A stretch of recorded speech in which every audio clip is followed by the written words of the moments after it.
over here. I saw the sign earlier. We don't call people, is that, oh, bestfortniteduoever.com? I feel like I've heard somebody plug that before, Ball. Is that a thing? Bestfortiteeverduo.com. Oh my God! Oh my God, it's Jordan Fisher and Benjamin Dr. Lupo. We talked about it before. We can't do math. We can't count. It was 49 duos. The 50th duo will now be walking out and take the stage to round out the rest of the competition. Ladies and gentlemen, boys and girls, can we get a big hand for all 50 of your Pro-Am duos?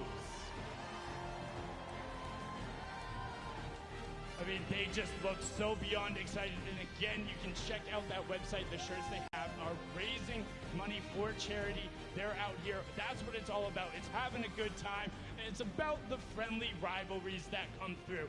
Courage and Jordan were able to take the W home yesterday, but now today they'll be competing against each other, and that's what it's all about. Now, Bala, are there any duos you're keeping your eye on? Yeah, absolutely. I'm looking at Symphony and his duo partner because Symphony has some of the fastest edits, and you know, it's kind of the first time he's going to be on one of these big stages. He's used to staying in his room. He is used to playing there, but, you know, I'm really interested to see what happens with the Laser Beam and the Hannibal Buress team. Not in terms of necessarily coming out on top, but what they opt to go for. Laser Beam last year had a lot of fun going with a lot of antics in terms of the matches, and with 4 matches to play, subscribe for more, hit the noti bell, like the stream, emoji round push. Maybe they end up throwing up a building, but right now, we're going to throw it all the way up top to Pookie Face, who has an interview for us.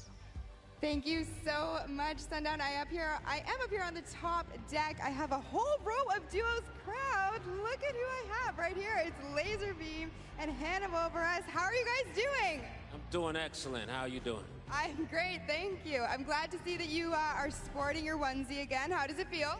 Yeah, I was wearing this yesterday. It's very sweaty and stinky now, but I'm rocking it again, so feeling good. Hopefully everything will stay contained within there, and you're not going to have to put up with smelling him too much today. I just wanted to stop by say best of luck to the two of you. I'm going to keep on going. Here I have an elf. I thought that you were one of our cosplayers, but you are not. Who are you? Yo, what's up, guys? It's Lachlan here. I'm here as codename Lockie, but I don't have my hat on right now. Here with Cody Walker, and we played a couple games a couple days ago. It's going to be pretty interesting. Looking to hopefully make late game in at least one of these. And yeah, it's going to be good. Perfect, thank you. And how are you feeling going into today's game? Oh, I'm stoked. We're just going to have some fun. And we're going to raise as much money as we can for charity. It's going to be great. That's an excellent way to approach it. Thank you so much, guys. I'm going to make my way down here a little bit further. So we have Loser Fruit and we have Joel McHale. Joel, it's my understanding you're a bit of a funny guy, right? I can't hear you. You're a bit of a funny guy. Oh, that's very nice of you to say. Not when you watch me play. It will be the saddest Fortnite game you've ever seen. I'm going to be Loser Fruit's decoy. I will just go into places and then she'll see who's shooting at me, and I will run. If I can make my character cry, that would be great. Well, hopefully you'll make everyone in the crowd laugh and have a great time. And Loser Fruit, you are no amateur here at the Pro-Am. You've done this before. What are you going to bring into today's games to further you and your partner along? Well, I feel like everyone's nervous here, so I feel like we can do it. We'll just shoot at people, and it'll be fine. Yeah, it'll be fine. Excellent strategy. Thank you so much, all of you. Crowd, you saw it here first. We have all of our players ready up here. Sundown, right back to you. Thank you so much, Pookie. And Joel, you know, happy Father's Day to you, because I remember you played in the Pro-Am last year, and I'm pretty sure you lasted longer than Ninja, and that's what your son said. So, I mean, you got it. You don't have to rely on Loser Fruit for everything. He'll be able to play himself, and like you said, not a stranger to the stage, was here last year, had his whole family up there as well, so happy Father's Day. But now we have a little bit of a special surprise for you guys. We're going to throw it to a world premiere Fortnite interstitial. Now, interstitial, that's a fancy word. You can check it out for yourself and take a look right now.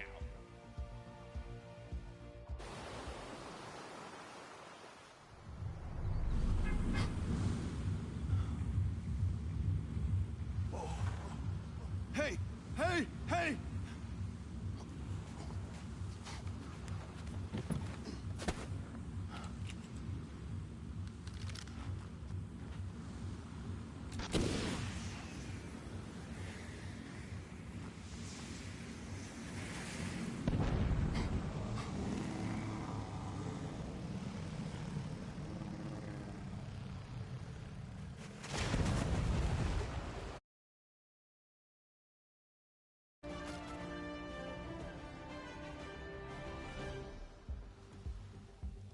Wow, absolutely incredible right there. Nice to see the animation. And just one thing I want to throw out there, Flare Gun OP.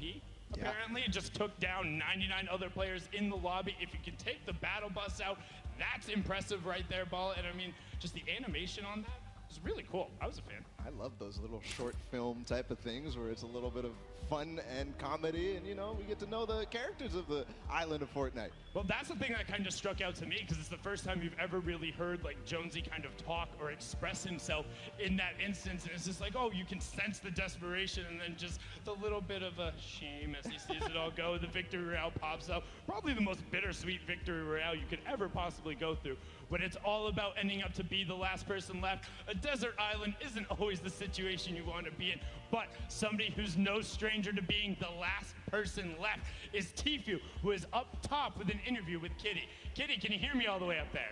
Yes, Sundown, I'm here up top with Tfue. All the players are getting ready right now, but we thought we'd ask you a few questions before we get into things today. So we do have Cloaksy right behind us. You guys are close as friends, close to play, but today he's going to be your opponent. Are you going to be focusing him, or are you going to be just playing the game normally? That was strange you brought that up. Yeah, I'm basically just going to hunt Cloaksy and Dylan Francis down the whole time. I'm just going to figure out where they're at and then just W key right into their box, and it's going to be a pretty interesting experience. Oh, there's a bit of a rivalry already. I know you guys got the duo qualifiers coming up this weekend. Now that you've seen the stage, what do you think of everything? I haven't seen the stage from like the outside, but from inside here, it's pretty incredible. I think they did a great job, and I'm excited to play and see how it goes. So any last words for your opponents today? Maybe a back-to-back Pro-Am win? Use code KittyPlays. There you go. Thank you so much. We're sending it right back down to Sundown. Thank you so much, Kitty. I mean, hats off to you, Tfue. It's hard to make her speeches, but did it right there. No strangers to the plug. But, I mean, you can tell having a little bit of fun there, telling Cloaksy and Dylan, it's like, hey, if I see you guys at all, I am flying, and I'm not going to let you go. You know what, one thing I want to ask the crowd right now, who do you think would win in a 1v1? Do you think it'd be Tfue, or do you think it'd be Cloaksy? Let me hear it for Cloaksy. Okay. Well, what about Tfue? You think Tfue would win? Paulo, that sounds pretty definitive. That definitely sounds definitive. I mean, that's awesome. Tfue is going to be hunting Cloaksy. That's going to be interesting. Now, the real question is, what do you do in that situation if you're Cloaksy? Do you just completely go pick somewhere else? You know, him and Dylan have played before. They're able to find different opportunities, different strategies. I think they'll be successful, but I mean, I'm about ready, Paulo. Are you ready? I am so ready, Sundown. All right, hey, crowd, are you guys ready? Okay. That was pretty good. Are you guys ready? All right, that's a lot better. That's enough of the pre-show. That's it for me and Balla for now. We're going to throw it on over the stage to Golden Boy, who's going to kick us off. Golden Boy, take it away.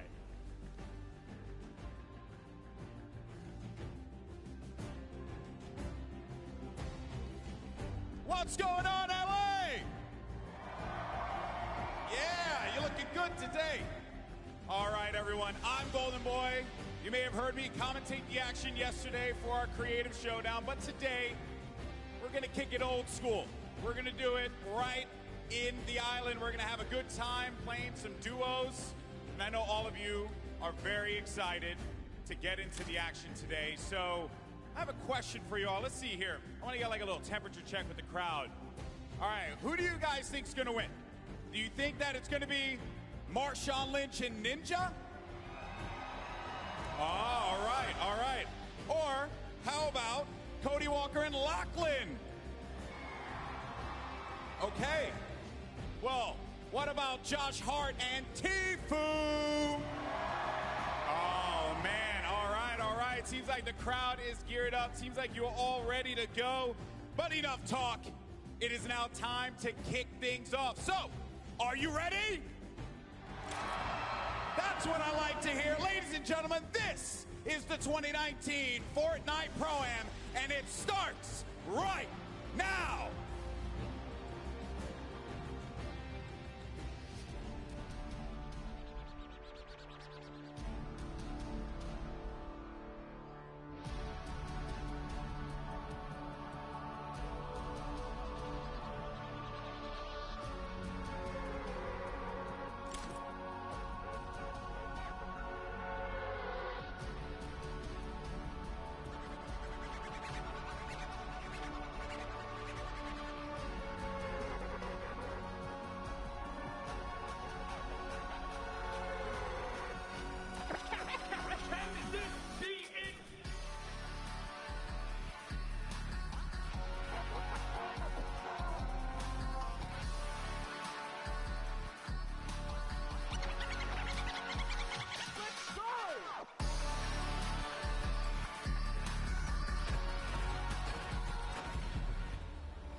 Incredible stuff. Once again, huge shout out to our in-house DJ, Mike Realm, for killing it all weekend long. This is the talent team that is going to be bringing you all of the action today. Interviews, breakdowns, you name it. And today, we're going to be playing for $3 million for charity, folks. That's a lot of cash, all for a good cause, and it is going to be an incredible time. But there are two people who are noticeably absent. That's right, that's right. Let's send it over to your commentators. It's going to be Zeke and Monster. Take it away, gentlemen. What's up, Fortnite fam? Man, that was so weak, Monster. Should we try again? Try it again. What's up, Fortnite fam?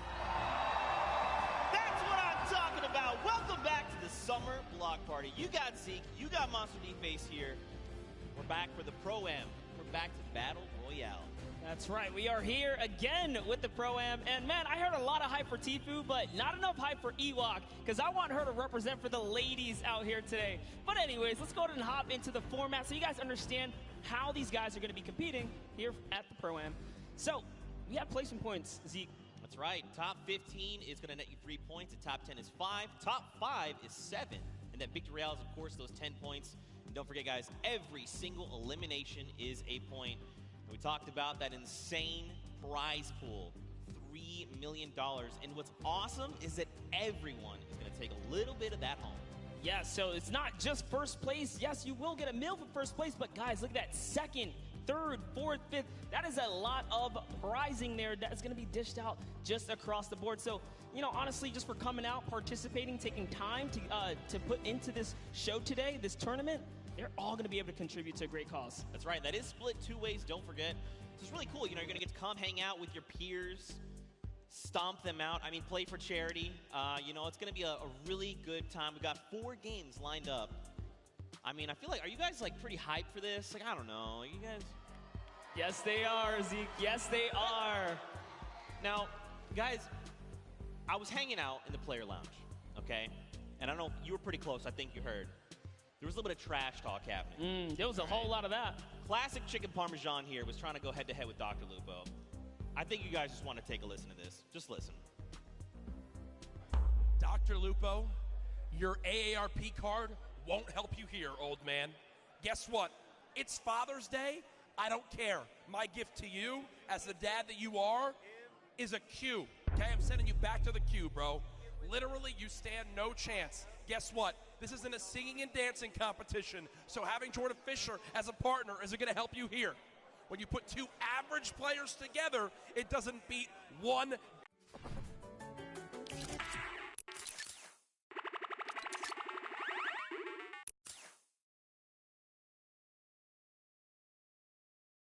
You're 6'7", but today, I'm going to make you look like a little boy on the battlefield.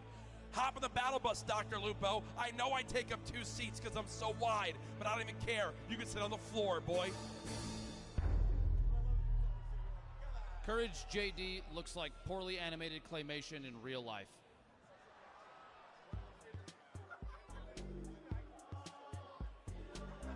Sometimes things, that was pretty savage, honestly. Like, I was like, dang, that's a lot of smack talk coming out of Courage. And then Dr. Lupo just hit him with the one.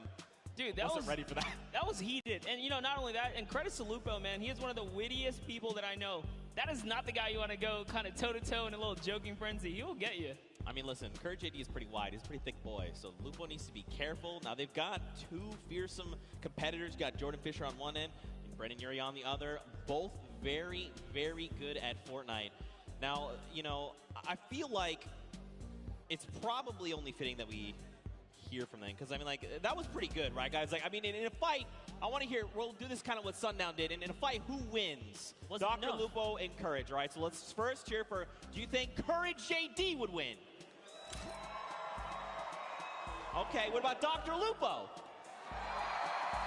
Again, seems pretty definitive, and I think, you know what, why don't we send it over to Pookie Face and hear from them firsthand after that audience reaction? Oh my goodness, Zeke, I am down here on the floor with these 2 teams, and tensions are high, I can definitely tell you that much. Now, whether you call it beef, whether you call it chicken parmesan is really up to you to decide, But you know what? There's been kind of some animosity between these two. Lupo, why don't you weigh on that for me? Listen, it's not my fault that Courage JD ate all the chicken parmesan before the crowd could have any, okay? Just saying. That's all. All right. And Courage, how do you retaliate against that? You know, there were some signs in the crowd earlier. How do you respond? Listen, I'll let my facts speak for themselves, okay? $366,000+ raised for charity in the two events here. Top 120 Fortnite earner of all time. Better of the two casters between me and Lupo, just ask Epic. And I got the better looking, better singer and dancer of a partner in Brendan Urie. Sorry, Jordan, you're good. But we got high hopes for a living brother, and guess what? We're about to show you what's up on the battle bus, boy. You just pulled out that Panic at the Disco reference. I do like it. Now, you know, I just got word that there's a picture that we need to show you. Picture? A picture? What is it? What is it? There's a picture of Lupo and oh, wow, that is something. All right, well. Yeah. Do you two have a picture like that, Brendan? We don't need that. They are simply put a pro and an am. Yeah. This man has the looks of Shawn Mendes and the voice of Ariana Grande. We're going to win this thing. Hey. And the body of a pumpkin. Okay. All right, you know what, Jordan, last thoughts. What do you got to say to these guys? I have many. Truly, at the end of the day, I'm just hoping sitting so close to Jack, his gravitational pull doesn't pull me away from my keyboard and my mouse. But I think even so, at the end of the day, the cohesion, I mean, you saw it in the picture, right? The cohesion, the practice that we got together on stream this morning. It's a shame. I wonder how long it's been since you guys have played together. But, you know, we're really looking forward to the day. Honestly, at the end of the day, it's for charity. And thank you, Epic, for having us. Appreciate it. BestFortniteDuoEver.com. Thank you so much. I could not have said it better myself. Thank you boys so much. Hopefully we can get everyone settled down. Zeke, back to you. Oh my gosh. It is just going on here, Zeke. I am absolutely devastated. That has happened to me all too many times. But Fortnite fam, we know what you're here for, and that is Pro-Am games. Are you guys excited for some games? That is what I'm talking about. The players are boarding the battle bus right now, and we're about to kick things off. We're about to have some of the craziest Fortnite games you have ever seen. You can see everyone getting ready, getting hyped, and getting in the zone. Look at this on the islands, of course. In typical fashion, you know, you hop in the island, you find the biggest group of people, and you emote. Yeah, you know, I'm always down for a little conga line in the pre-game lobby, but and in real life, it's all happening right here. Yeah. We're gonna get into our game one very shortly here, Zeke. Oh my gosh! All right, well, what's a duo you're looking for? Actually, Monster, I'm gonna tell you what. Hold that thought for just a moment, because Fortnite fam, the countdown has begun. Let's hear you. Let's go! The first match of the Summer Block Party Pro-Am is beginning right now. This is it. These final moments we've all been waiting for. This is kind of loading in there. And this is the lovely news shot, right? You get to see the camera, the map, the land-ins. Who will go down first, Zeke? Well, you know, I think we've had at this point 9 weeks of open qualifiers. Everybody's ready to just take a step back, have some fun. We see Tifu there a moment. Josh Hart. Block with Josh Hart, and I don't know. I see the map. There's some players there as well. There's someone else. You've got Ninja and Marshawn there. They're going to Lazy Lagoon. Looks like potentially uncontested as well. Valkyrie and Justin Jones. Looks like they might be hitting fatal, and there is so many people there. Everyone's touching down here, and most of these points of interest, these views we're seeing, there's players all over the place. We've got eliminations coming in. Cypher BK finds first elimination of the game over onto JT Brown. Nick A30 popping it up. Laser beam. Joey Bosa as well. There is eliminations happening left and right. This wouldn't be a Pro-Am if it wasn't some good old action, and this is what we tune in here for, guys, as it is popping off. But first up here, Hannibal's touchdown just outside of the Mega Mall. So, as you saw that in that pre-interview, Hannibal has said collectively he's had 15 minutes total of Fortnite time. Yeah, I can totally tell with how he's roaming around the side of the map there. Looked like he lost his duo for a second, but it's okay. Hopping over to Valkyrie here, who's doing a Nice job canvassing the outside. Justin Jones thinking nice and close. You don't want to split up here. You will get punished for, you know, wandering off on your own, I should say. That's right, and that's pretty good, right? Especially if you haven't had time to build up that chemistry. Just keep your partner close, communicate. That is the key. Look at the loadouts, though. Now, you know what's weird, Monsters? I feel like we've been, you know, the open qualifiers have been hopping in circle 4, 5, and 6 and beyond, and now we're going back to the beginning, back to roots. Love some good old nostalgic early game action, because this is, or these are the, you know, kind of tidal waves that you get here in Fortnite, the low tides, the high tides, and it all comes down to every single interaction. Here's Tfue, guys, already has an elimination. I believe that was over on Kray's partner as well, because we saw her there for just a moment. Yep, and she's hidden somewhere in the block, not making a sound here. This is not the person you want to go against. Oh, man. Take a look at the first storm circle there. On that top right half of the map, looks like Tfue's going to be pretty close there. Doesn't have to go too far. But everyone else, people down by Frosty, Happy Hamlet, even Lucky Landing, they're going to have to start making that move. Over to Action Jackson and Demarius. They've already got an elimination, but Action Jackson is on 16 HP right now. He's in a rough spot, and there's someone pushing with the baller, so he's got to be careful. Left the sidewall open, gets taken down there. Dylan Francis. It's Cloak and Dylan Francis. Look at this. Dylan Francis is playing decoy. He's rolling up in the baller, saying, look at me. I'm Dylan Francis. I'm going to drop some hot tunes on you. And Cloaksy's like, look, pop your head for just one moment. You're going to get popped. And that's exactly what happens. There's more players here. You saw Demarius just underneath as well. And Dylan Francis doesn't quite know what to do. You saw a little tick right there from the storm flip. But you know what? I think they're just going to count as a small victory. This Cloak is just moving around here. Wildcat's very close by as well. You got to think he saw that storm flip go off. Look at this. Demarius is like, look, just going to play this really slow. Don't build anything. Just use that natural house cover. Just crouch down. Keep the footprint here to a minimum. Listen, in his poor mind, he's like, Action, they brought you here to come help me? How dare you go down so soon? Looks like Wildcat having a similar, being in a similar situation there. Janina has been knocked out, and so Wildcat's got to figure out what he's going to do. This would have been huge for Demarius if he had gotten to that baller, but Wildcat already on and looking to make those rotations. And don't forget, if he picked up the card, he could potentially go for the revive, the revive over on Janina. Yeah, good call, and you already saw him kind of pushing up towards the polar peak to make that happen. And oh man, I talk about wanted to see Ewok be successful, but no! Aiden just came out and shut that entire dream down. Aiden making quick work of Kurt Ben Kurt and Ewok. Aiden, I cannot believe you did that. Ewok taught you how to sign Ghost, and this is how you repay her? I'm so disappointed. Don't forget, Aiden is also a World Cup final qualifier, so he's looking to represent huge. But overall, to Joey Bosa and Nick 830. I think you guys think Nick 830 is pretty cool, right? Nick 830 is great. Losing on there. Here it is, talking about my boy Nick, man. He's got some shots there. That player does not have any shield. He's on 3 eliminations. Look at the aggression. Doesn't even care to pop these minis right now. The and he gets punished. So, down sight from Lemonix. Now, this is where things get a little difficult, right? Because they're going to start applying pressure. Joey's got to get their very fast builds coming out of Joey. I like this. Now, the question is, do Lemonix and his dual partner, Brian, do they try to get aggressive? You think they're just going to let this revive happen?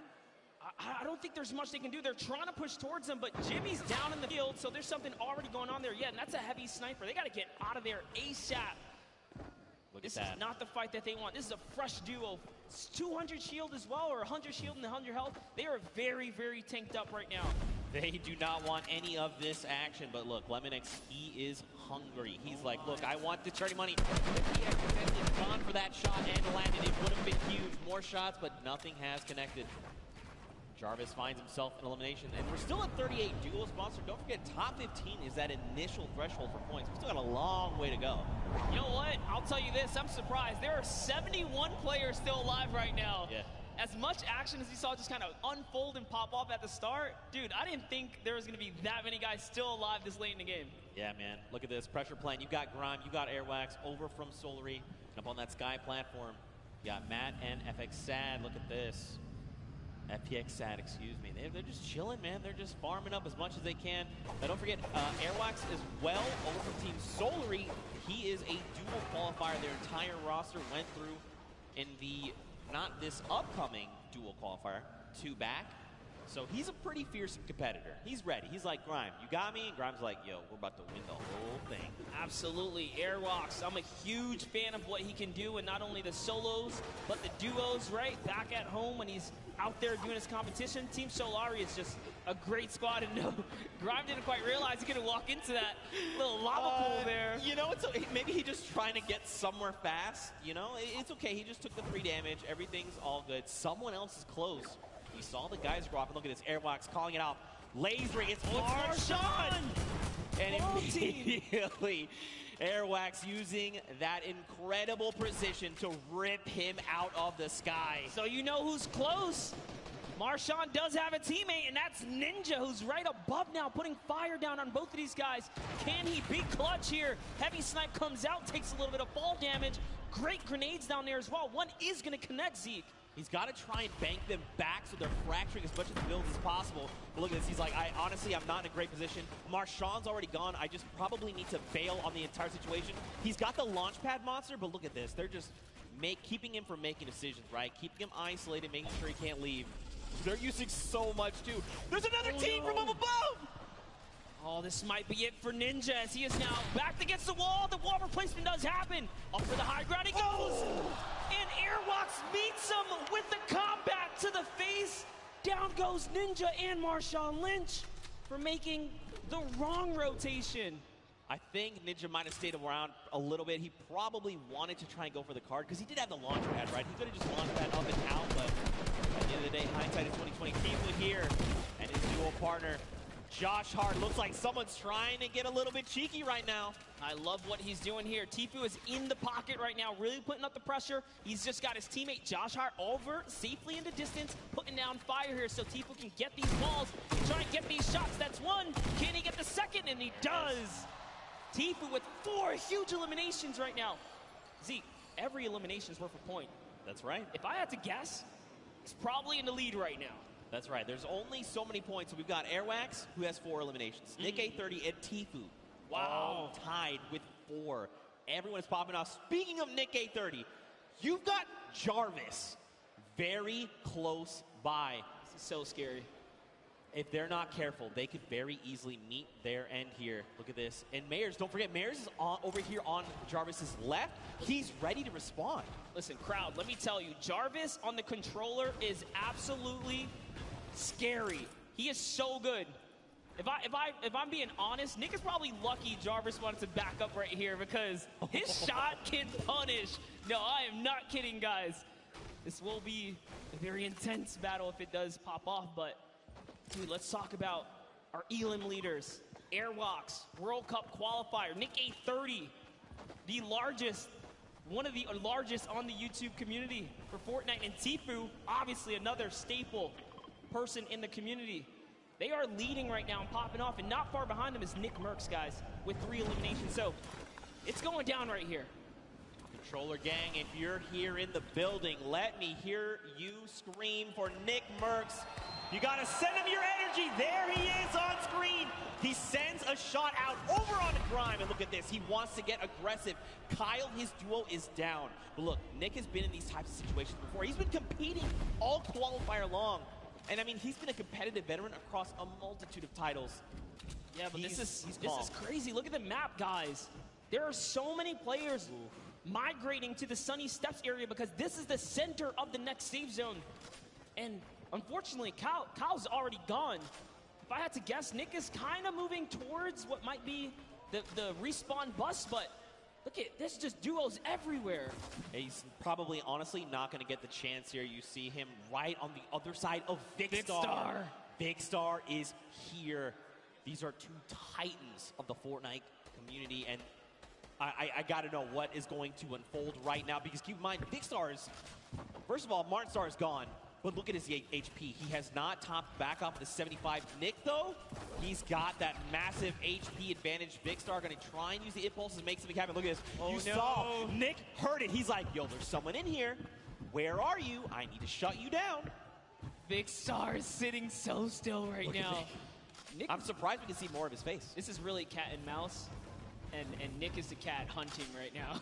Big Star's the mouse in the corner, hidden away in his little tunnel here. But lucky for him, Nick's just, all right, he's going to keep it calm. He doesn't have a duo. He doesn't know Big Star is by himself, right?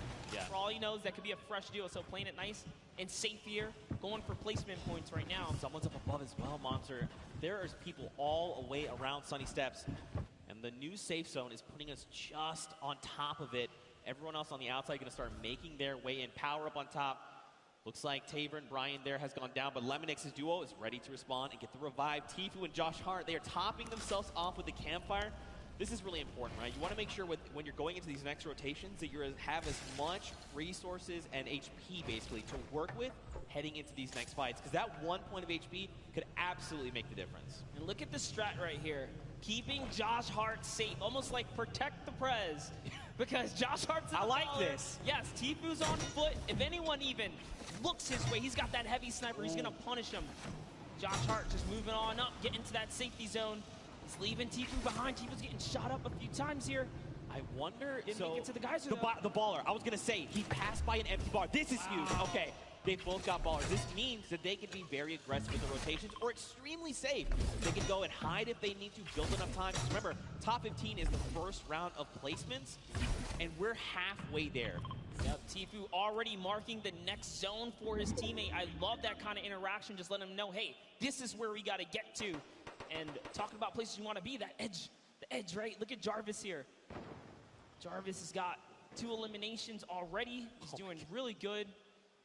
Look at this. Aiden up on top, doing his best impersonation, rebuilding Tilted Towers on top of Sunny Steps. RIP Tilted. But also, like, what's up, Neil Tilted? I'm about it. 31 players currently in this game. 31 duos, excuse me. 54 players. So check out this safe zone, right? You've got a lot of players already inside on Sunny, but there's even more that are coming in right now because this zone is closing. Another 53 seconds, and then we're going to get a smaller zone to work with. You see, and normally we kind of hop in right now and just take you guys straight to the action, but this is how intense it is to even make it to these final moments. Yeah. Interactions. Shift everything. Okay, but we're looking at the Sunny Steps. Cloak and Dylan Francis still alive, and look who's next to them. It's Tfue and Josh Hart. Could we see these two go head to head? I want to see this so bad. Look at this Cloak getting maybe a little bit aggressive, trying to scout out. Dylan doing the deal. I like what Dylan's doing. He's watching the other side. He's like, all right, they're out there, you're out there, we've got you. If Cloak aggravates that duo, they have a heavy snipe. The key to open any box. Might be a huge mistake here, but Cloak just peeking around right now. It's so crazy. They don't know how much danger. All of them don't really realize how much danger is all around them in these moments. I think what's going to be key here as well is that Storm flip. He's got one in his inventory. We saw some recent changes to it. Now, don't forget, these guys also have ballers. We saw Dylan kind of playing decoy a little bit. Look at this. They're just going to rotate out the back. They're like, you know what? Let's get another position. This is just too hot right now. Let's be able to look at this. There's just people all over the place. It's still so dense. Yep, and this is where everyone puts on the brakes because you don't get any placement for quite some time, right? The way this format works, you have to play nice and slow to make it to these end games. Every elimination is worth a point, but when you're this far into the late game, it's just too risky. Oh, man. Wild card here. Guys, if you're a fan of Tim the Tap Man, let's hear you right now. Send him your energy. He needs it. That's right, crowd. You see, you can tell he's like, yeah, they're cheering for us. That's right, Tim. We love you. Also, happy Father's Day. Quick follow-up there. Now, don't forget, they've got no eliminations, but that's still fine. He's got plenty of time. You want to know what I observed? They are not together. They are not. His teammate is way off on the corner, and they got split up from each other, so that's going to be interesting. RL Grime and Airwalks here. Got to touch base with them down in the player lounge. Grime very just shy. He didn't even want to get on the interview, but Airwalks is all about it. That's what I expect from a World Cup qualifier. Now look at Airwalks leading the push. This is what I love, the pro player saying, follow my lead. Just follow my lead, and bam, yoinks that base right from underneath their feet, and it's his now. He's got some high ground. He did lose his teammate, though, unfortunately. But doesn't matter. Grime builds right up. Now they're at 6 eliminations as a team. Man, this is really good. So I like that Airwax is going in first. You know, Airwax is so comfortable in these situations. He's always been competing again, a qualifier going to the finals in New York City. So he's like, I'm completely happy to go in first, right? Yeah. I'm either going to run into their pro or their other player, and then at that point, it's like a 50-50, right? Do I take the shot? Maybe he goes on the defense and just creates a little nest like he did here for him and Grime. Really great stuff. I like to see it. Now, this is where things get fun, all right? This next, okay, cool. The next circle, we're going back into Sunny Steps. Okay, over old builds.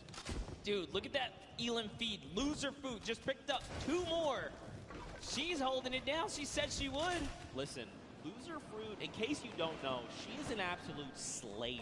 She was part of the Llama Record Company yesterday. They won her. We got Jordan Fisher, Courage JD, and Lester, the golden ticket winner. And at the end, the team collectively said Loser Fruit was the person that held off squads by herself. She was the reason we won this entire thing. Right. That's what Courage JD said. I'm just repeating what Courage said. Hey, I mean, if Courage is to be that humble, then you have to agree and appreciate that response. But Airwalk still has that sniper. He's putting down some shots. Didn't quite connect right there. They're hunting. This World Cup qualifier is on the hunt right now, traveling from across the world, really. Oh, takes up a launch pad. That's the death trap for all these players back here. Takes out another launch pad. They're putting down pressure. No one's safe now. That's one Elam right there. Can he get a second? That is going to get followed up. He takes out a World Cup qualifier. Bucky goes down. The action is insane. Another one. Watch his elimination feed in the top left. You've seen not only Airwax and Grime eliminate people left and right, but Tfue as well. He's on 6 Elams. Airwax is on 7. Nick Merckx and Nick A30 are both in this tied with 5 eliminations. There are still so many players left to be cleaned up, and we're finally getting down nearer and nearer to top 15. Just think about that, Monster. This is the first game and we're not even in top 15 yet. No one's gotten placement, guys. Top 15 duo is going to get them placement. There are 20 teams remaining in this game. That means there are loads of people that are solo at this point, already lost their teammate, like Gotaga up top, sitting there by himself right now. Airwalks does have another player knocked right by him. Grime is also very weak right now, so they're in a little 2v2 scuffle in that close quarter right there. This is just a nice little aerial view of everything that's going on the edge of the map. All of your favorite players. Symphony's still in it. Oh, man. Lucelka is still in it. Monster, you know what time it is. It's just about time for that moving circle. We get a nice view at Nick A30. What's going on with him? He knocked Josh Hart. Yep. So Tfue lost his teammate. But this is Tfue we're talking about. He can clutch up things. Now look, Nick is out of materials, 6 eliminations, and only a single magazine left in the AR, but plenty of slugs in that combat shotgun. He's gonna look and try and navigate these and catch players off guard if he can, because he desperately needs materials. A player behind, 102 to the face, that's Cody Walker. He is down. Nick cannot build right here, Zeke. He's looking for anything. He needs to make something happen. He needs the material. Cody Walker went down, but he's so far away, and Nick gets traded out by Cyber PK. Oh my. A friend. Tfue here with 7 eliminations and materials galore. Ammo, he's got it all, but so does Airwax. These two, and Cloak and Dylan Francis are still in this. Jarvis as well. So many massive names. Aiden here too. Symphony. News out, there's so many names. Juju getting dropped. And look, Tfue goes down. Airwalks took him down. Airwalks is on 10 eliminations. He took out Tfue, took out Juju, and he's still going. He's got the high ground. 900 materials. Someone is behind him. What's he going to do? Just builds up right now, trying to find a little moment to kind of gather himself, right? Catch back up. And off he goes. He's got shadow bombs. Is he going to start rotating? He's got to. He's got to go perfect. That's right. Let everyone else battle it out. Just ignore them all. You're one duel away. Cloak and Aiden both go down. They go down the crossfire. It's a free-for-all right now, just like you said. Oh my, can he get this one right here? That's huge. Finds another one. He's at 11 eliminations. He finds someone else in the zone. That's another top 4 situation. That was Lachlan. He shuts him down. Right now, Airwalks is in such a commanding and powerful position on the high ground. And don't forget, This storm flip is just eating this entire zone. There's only so much space these players can work with. He's just waiting for a full set. It's Symphony. He shuts him down. It's a 1v1. Who is the other player that's left? Oh! Here it is. He's going to go with the X. Oh! Airwalks with the 14 elimination victory for the first game here, Zeke. That is why he's a World Cup qualifier, representing from across the sea. Airwax, a 14 elimination victory royale, 24 points, and here are those final moments. Symphony cracks Bell, takes him down, and look, Patriot is just on the other side of the wall. He's got to be careful as to how he's navigating. And look at this, Airwax is already on that power position. He's waiting, he's saying rotate. Don't forget, he waited that half second to make sure Symphony felt confident. And then look at this, it was just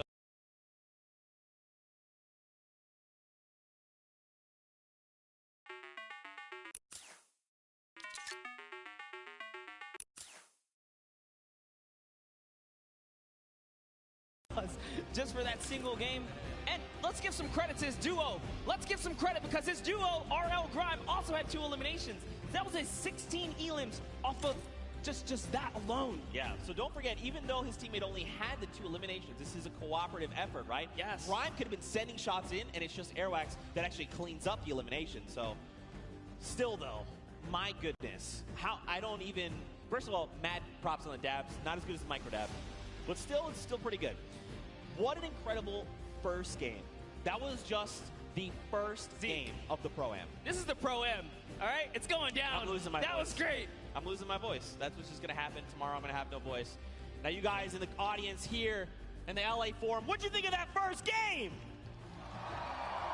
That's what I'm talking about. What an incredible game there. We saw Tfue, Cloak, Aiden, Dylan Francis, Symphony, these power Nick players. 30 versus Cypher PK. Nick had no mats. That was crazy. Oh my gosh, dude. 3 more games like this. My heart can't take it. I can't. But we're gonna push through. We're gonna push through. What an insane game. Don't forget to use that hashtag Summer Block Party. Send us your favorite moments. Tell us how you're enjoying this crazy event. It's so much fun. Dr. Luba put it best. I believe what he said. It comes once a year.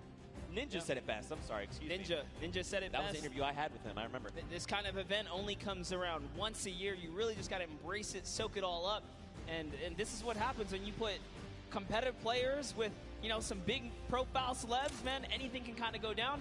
We saw at the end there, it turned into a good old-fashioned solo, though, too, right? Yeah, for sure. It's like, all right, celebs, you guys hold it down. Wait, it's time to get serious. And it started really punching to the metal right there. I feel like it's always going to be like that because, like, you got to think if you're like someone like Tfue, right? You're like, okay, I've been playing these qualifiers. Like, I have a set competitive way of playing. You're like, oh, I'm going to relax. And you see, like, a guy, like, one by one a certain way, like, faster than everyone else. You're like, you know, it would be Cloaksy? It would be impressive if we can get a serious duo to just kind of stomp all the way through. So, you know, give a little extra shout out to whoever can pull that one through.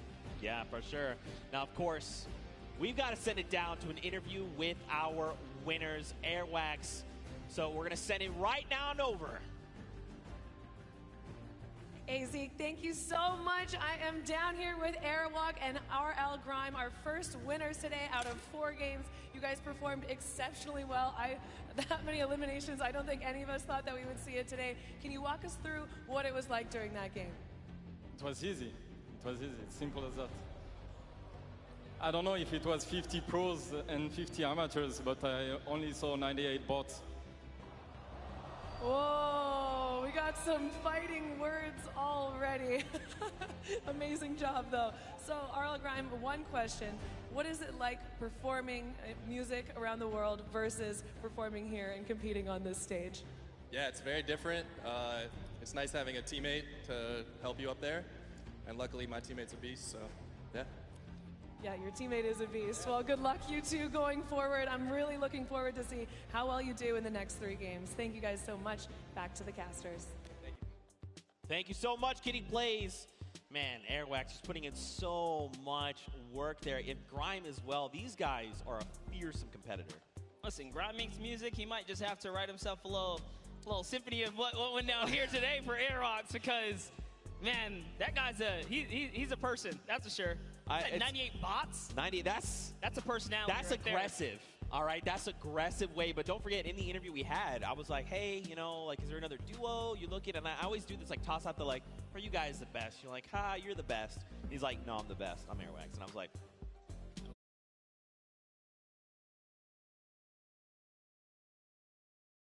and I like to see it. Yeah, and, you know, talk about things you like to see. Let's go ahead and send it down to Sundown, who's got, you know, a little breakdown of some of the things that went down today. Thank you so much, Monster and Zeke. And I actually had an opportunity to chat with Airwalks and RL Grime right before us, and they were like, you know, I don't really feel like doing interviews that much, but if we win a game, maybe. And then, boom, right out of the gate, Airwax said, I'm going to win the Pro-Am, I'm going to win the World Cup. It doesn't matter what it is, but now let's take a look into what happened in the last game and a little bit of the action. So first, we're going to hop on board here with Tfue, see what's up, takes that TAC AR, and then just right away rips Gray apart. Brilliant shots there, and on board with what ended up being our Victor Royales. You can see Airwalks taking great shots to the sky. RL Grime throwing some shots over, and that was Marshawn Lynch. You can immediately see how Airwalks checks above him where those shots are, knowing that Ninja is lurking and around in there. The shots come down. They both make sure they box up, but from a combined effort with Grimes throwing down shots with the AR and then able to take it away, Tfue putting pressure down with that tactical shotgun, what he does best, picking up Do Young Kim, and then Nick A30 going to work, showing off the accuracy of the tactical AR at range. Just brilliant to pick that one up and getting the full elimination onto Xavier Woods. And then Pipe Pong showing off that sniper rifle, the semi-automatic. It gets a lot of error, but Valkyrie caught that one. Yeah, give him a little bit of PogChamp up there. And also, you know, they said Airwalks put in the work, but RL Grime put in the work here, saying, my song for your Adams, well, how about for my builds? Getting a nice little double ramp up, one-by-oneing himself out, and editing down and reset. I see you putting on some work there on the side, but brilliantly done. Game one was fantastic, some great moments, but we're gonna throw it back up to the casters at the desk. Monster and Zeke, take it away, gents. Thank you so much, Sundown. We are back there. Good to see Courage JD looking so good. Dr. Lupa and Jordan Fisher. And don't forget, we've got 3 more games on deck. We're getting ready to head back into the next one. Of course, everyone's reboarding the battle bus. That's the way it works. But really quickly, before we hop into this next game, let's take a peek at the standings. I'm curious to see how things are shaking out for these players. Because Grime and Airwax, I mean, no that surprise. lead. Absolutely no surprise there. Airwax way up at the top. But hey, look at through 2nd through 10th. Cloak and Dylan Francis, Tfue, Josh Hart, Aiden Losky, Symphony. Did we expect anything different? Nick A30's up there at 8th place. This is awesome for them. They're still in top 10. This is anyone's ball game. That's right, and it only, you know, this is just the first game. Even if you were eliminated 100th, excuse me, it's not that big a deal. You got 3 more games to show up. You just need a game like this, where you get 26 points, and here we jump to page number 2, more names. Don't forget, everyone's going to get a little bit of that pie for charity. So many big names, so many more games to hop into. And of course, I cannot wait to get back into the action. So this is a good question. Are you guys ready for game 2? I feel like everyone fell asleep or something. You want to try that again? You want to wake them up again? Is anyone ready for game 2? There we go. That's what we're talking about, Fortnite fam. You saw top 5. You know how insane these next few games are gonna be. Let's hear it one more time for all the players playing in the Pro and make some noise! And here we go, Monster. 4, 3, 2, 1. The battle bus has launched, and we're coming in over Gus, heading by to Snobby Shores. Almost a perfect cut down the center of the map, and yet again, you get to see all the players' perspectives, see how they're zoned in right now. They want to try and get some of this charity money. They want to be the best among their peers. They want to say we for the Pro-Am champions. Yeah, not only that, you take home a sweet, sweet trophy. Remember, there's only 2. That's right. Well, now, so there's 4 in the world, and Ninja and Marshmallow took last year away. Oh, yeah, they already own those. So, you mean, if you're like Ninja, I'm thinking, I want to try it. I'd like a second gold pickaxe, you know, then I have 2, and then I can kind of dual wield them. So, I hear some people chanting, let's go Ninja. That's what I'm talking about, of course, of course. But here we go. These players are making their descent. Now the question would be, are they going to swap things up? You think they're maybe thinking, I've got, you know, Tfue landing with me, maybe I go somewhere else? You think just stay the course? What do you think? No, absolutely. I think my rule of thumb is if you land in game 1 and you get just taken out, maybe give it another game. But if it doesn't work a second time, man, it is time to get out of there. As Brendan Urie takes out Justin Jones. Wow. And Courage JD shuts down Valkyrie right out of the game. Listen, Xavier Woods as well is down. We just talked about losing in the early game. Nick A30 had so many eliminations last time. This is why. If you land Fatal Fields, he's ready to bring it to you, and it looks like he's got himself a flint knocking. Xavier Woods, man, all that smack talking. Even Royalistic are not doing so hot, unfortunately. Well, this is Nick A30 we're talking about. Pretty fearsome. Pretty fearsome here, but over on the other side, Courage JD, Brendan Urie, we saw Courage eliminate Valkyrie. She's been gone. That's it. Back in the lobby, waiting for that next bus. That's right. And Brendan took out someone else there. It was Justin Jones. But over on your right-hand side, guys, here's the format. Don't forget, 15th. So get them a couple points. That's a long way out, up to 10th, and then 5th as a duo. And last but not least, that Victory Royale. Every elimination up until that point, or up until then, is worth 1 point. But a little bit of a skirmish going on here is Courage is getting shot up, so he's already lost the shield. He's down to just bandages. He needs to make something happen, man. He's got to find a half shield, some minis, anything at all, even a med kit to get him back up to the 100. Brendan's in the same position, right? They don't have much to work with. Ammo looking very, very sparse right now. Basically, whatever's in the gun is what they have. Yep, no shield. Barely anything else. They're in like a weird pinch here. Those players have that high ground. And you know, when a good player lands a shot like that, that just gives them confidence. Like, hey, they don't even have shield. I hit both of them. That's why Taven Bryan's pushing up here. He's got the 100 shield already. And you got to think, too, as well, right? Like, you send a few shots their way first, and then you've waited 30 seconds before sending more shots over. If you don't see blue numbers, which is those shields, you're like, oh, they're probably at 75. Off of whatever we hit them for. So you know they're looking to hunt these players down. They want to shut down Courage JD. Look at this. They're just making rounds. Are they in this house? No, not in this one. I'm loving these angles right here. Lemonix is just looking around right now. He's on the hunt. Slurper Juice, or the Slurp Juice is already ticking here. So with every second that passes by, his health is going up. Some shots coming in from the side, using this little bit of distraction. He's going for that high ground. Little 1-2 right there. It's his now to take. Only got a handful of builds. Now he's got the drum gun in hand. He also even has the swarm flip, but look at this. Tavern finds Brendan Urie. He is gone. Where is Courage? He gets picked up. That's it. Ooh. Oh! Wait a minute. Wait a minute. If I heard this right, Chandler Riggs got a pickaxe elimination. I think we got to go to this replay. I got to know. Chandler, go! Reliving the Walking Dead, saying, get away from me, zombie. Can he find it? Dude, that was aggressive. Look at him go here, just beating down players. No weapons, doesn't even need them.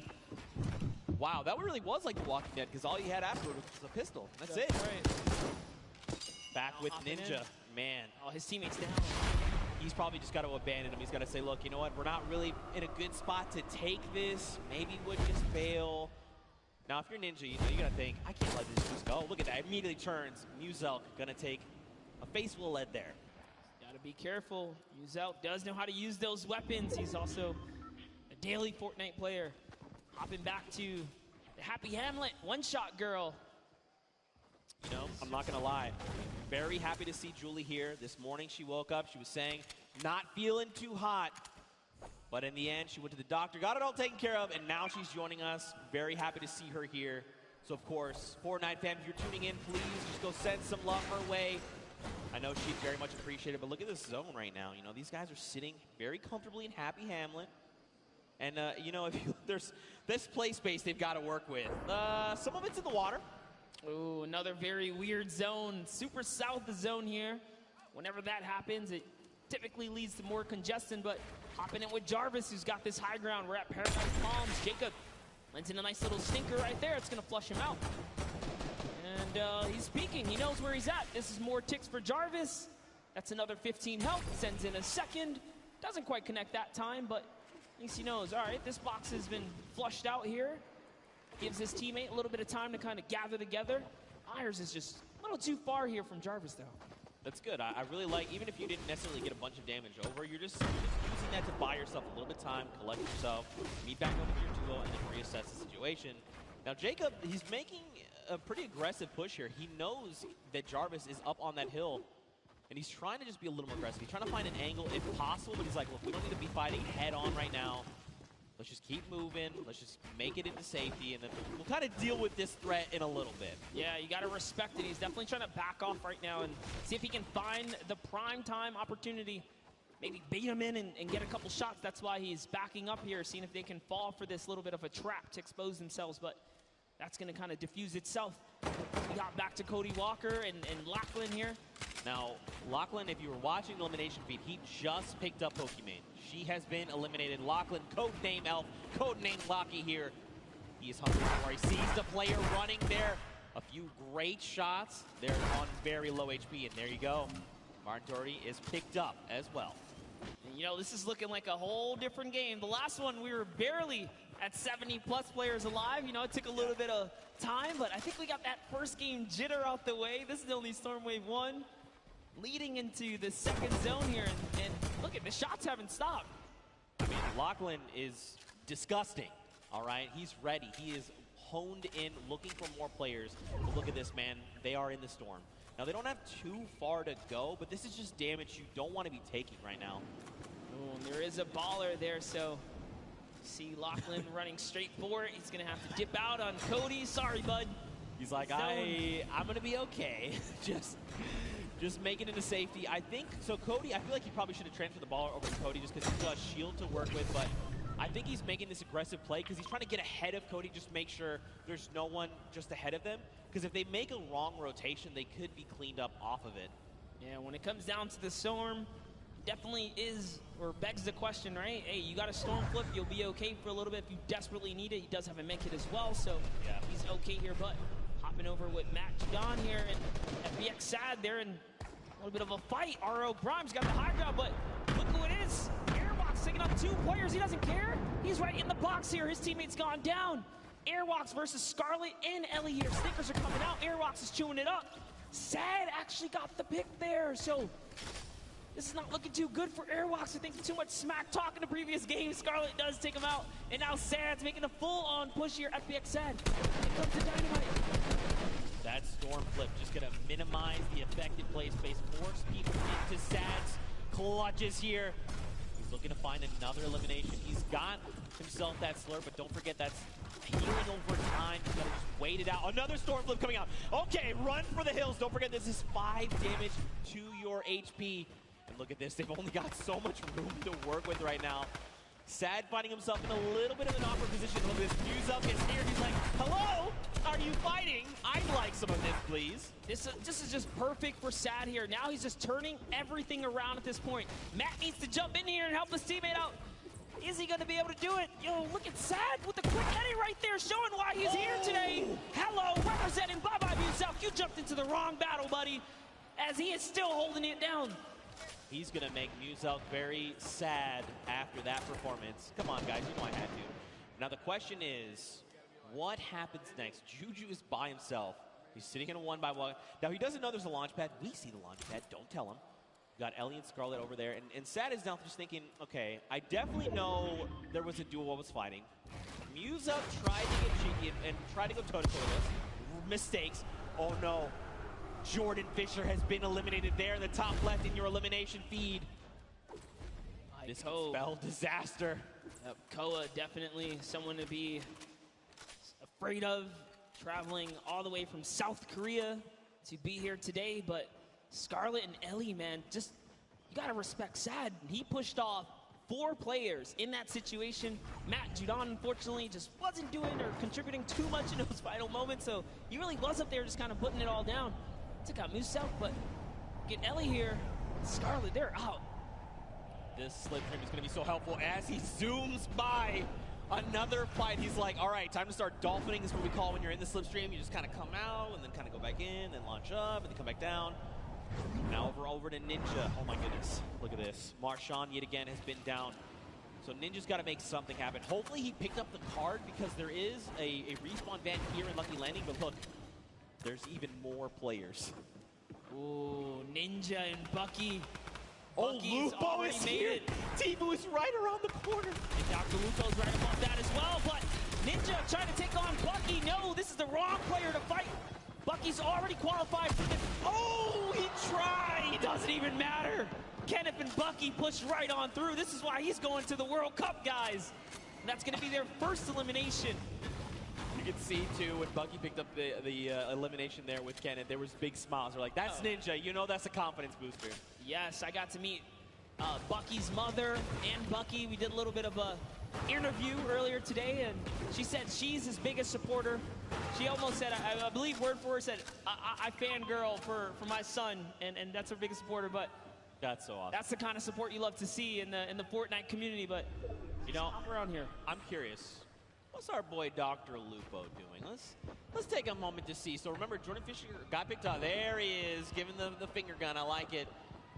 Loadout's looking pretty good. He's got that single shadow bomb if he's got to try and make himself to safety. So if I'm Dr. Lupo, I'm thinking, all right, what do I need to do here to get placements first, right? Let's at least make it into that top 15 first.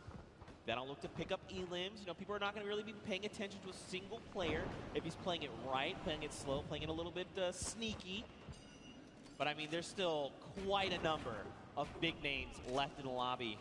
Aiden, Lemix, Patriota, Nick A30, Cloak, Kayun, Lachlan, Bruce Brown, just to name a few, Nick Merckx as well. That's right, and don't forget, guys, if you see something you like, make sure you guys use that hashtag SummerBlockParty and hit us up on social media, guys. We love to see the clips and those interactions. I'll be sharing everything that comes my way. But you saw some players hiding. It was Scarlet who's in the field, and they turn Cloak now. They're sending off some fire shots here. Jacob sitting in the dynamite. Nice little window play here. He's got that right camera peek. Is he going to be able to find a little opportunity? There's one. Well, just kind of putting in some pressure. Other team was ready. They heard. You know, if you've been playing Fortnite for any extended period of time, you know what that distinct dynamite sounds like. 70 over onto that player, though. That was a blue number, so the question is, how much shield do they have left? Were they on 100? Were they less? Jacob wants more. He already knows. He hit the dynamite, so he's going in right here. Look at, he's just trying to get this shot, and that's one! Great shot on Douglas! He took the wall so quick! And now look at this, someone else trying to build above him, and Jacob is saying, look, there's someone trying to aggress. Got to build. Got to make sure we can get around him, but do it in a good way to make sure we get this next rotation safe. And look at this. Jacob's like, look, we got to start making our way over. Come on, make your way over to me. The power, though. He's in a tough spot right now. Yeah, but I love it. They just counted it as a huge victory for them, right? You know what? We got the elim. Just got to back out of here now. Bye-bye to your teammate. Get some fresh loot. And they're off. They're going to get the next zone. And Flake, man, if he gets too aggressive, you got to understand, this guy already took good care of your teammate. Oh, that's what happens. Jacob says, he didn't forget about you, buddy. Thanks for coming this way, and takes him right out the game. So while Connor's sitting here like, all right, you know, we should probably make this rotation, his duo partner's like, I've been watching this guy.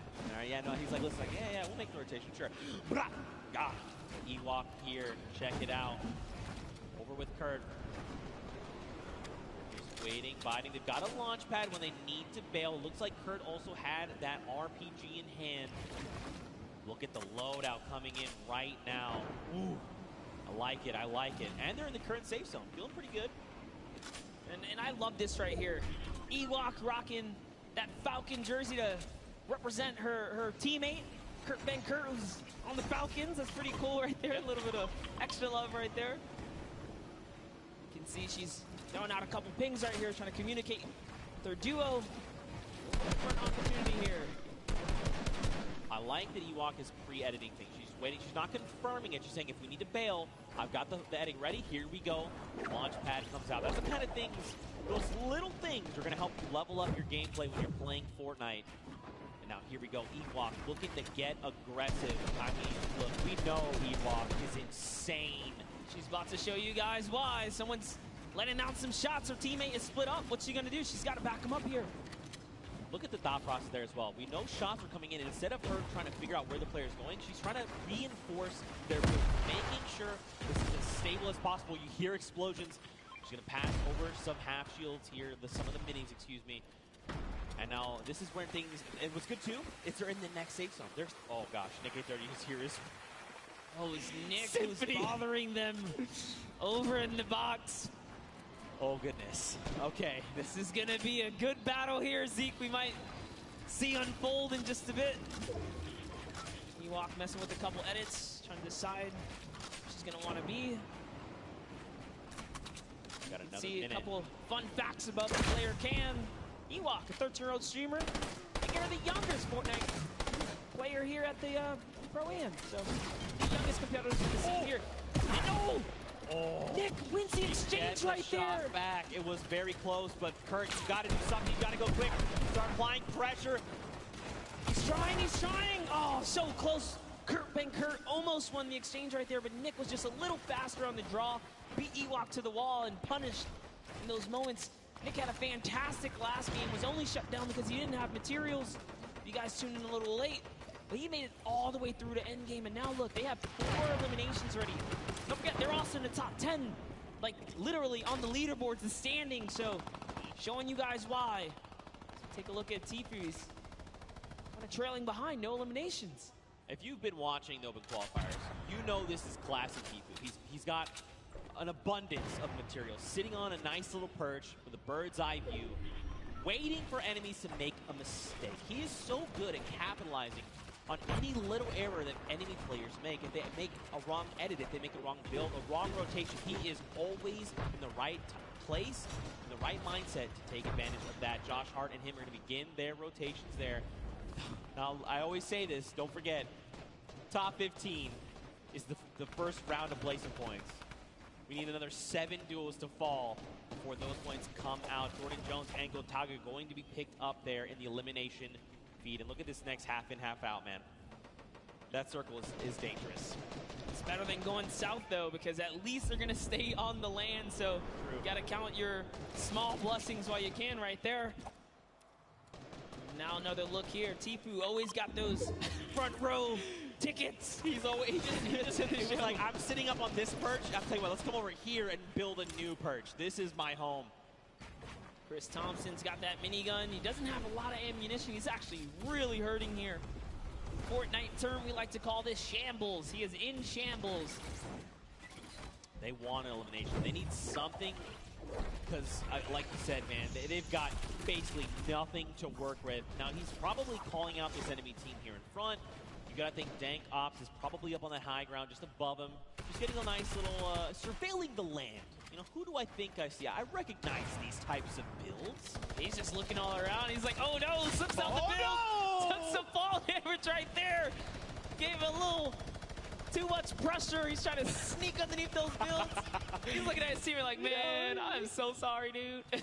He was maybe a little too focused up on what the task at hand, you know, what was in front of him. Look at this, Aiden. He's ready, man. He's swooping in like an eagle, just taking away the high ground from everyone else. Aiden is our #1 elimination leader in this current round so far, guys. He's at 5 elims. Oh.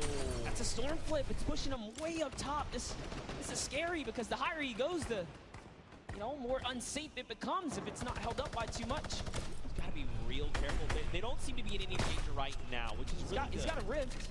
You know, making the quick rift play as you're falling, pretty tough. Nick Merckx, though, going to be picked up by Connor Bell and Jacob and shut out of the lobby, especially at a top 15.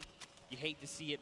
More eliminations coming in. Josh Hart as well goes down to power, and look at this. Aiden finds Patriota. Dude, I see Bucky all in the Elam feed as well right now. So Bucky looks like he's having a great game. Out comes the rift to go. Oh, it's time to rotate. Lachlan picks up Cloaksy. Wow. And look at this, Lupo finding more eliminations as well. Here's the focus. Aiden says, yay. There's a little bit of a high ground right there. Maybe we want to snatch this up. It is in the zone. He does have material to hold it as well. Nick A30 still in the game. You see down there, Symphony as well. So many players still alive. Tfu's still in this game. He's got a baller. He's jumping in and out that vehicle. Aiden lands right on top of Power and wins the exchange. Down goes Power. It's his high ground now. You can see Lost King lands right inside with this duo. Kind of finishes him up. So Aiden is doing so good right now as they have 7 eliminations now. Man, Rob is doing so good working with Aiden, you know. When we talked with him in the player lounge, he's like, look, I know Aiden. I know Aiden's very good. Whatever he does, I'm just going to follow, right? And you can see they're playing so well together. Whatever Aiden calls, Rob is ready to follow up on this and back him up. That's Tifu right there. Oh, it's Nick! Another knock, Zeke. That's it. He's gone. He's been eliminated. That duo is out, especially at the top 5, but it's okay. Look how many big names are still left. Bucky, KU, and Tifu. Rob from Blocks King goes down. Aiden's got to respond fast. He's got to do something. Yes, he's in this game right now to win it. He just took out another player. Aiden is on it, and he's got the high ground. Tifu goes down to Bucky, or Kayun there. Kayun's still in this game. It's a 1v1 now. Bye-bye, Kayun. This is Aiden versus Bucky 2. World Cup qualifiers going toe-to-toe right here. What's he gonna do? This is like a little bit of a playground battle. He's holding that high ground. You know, with some nice little 1-2s. He does have 700 material as well still. Little cartwheel, you know, showing him that he's here. Show.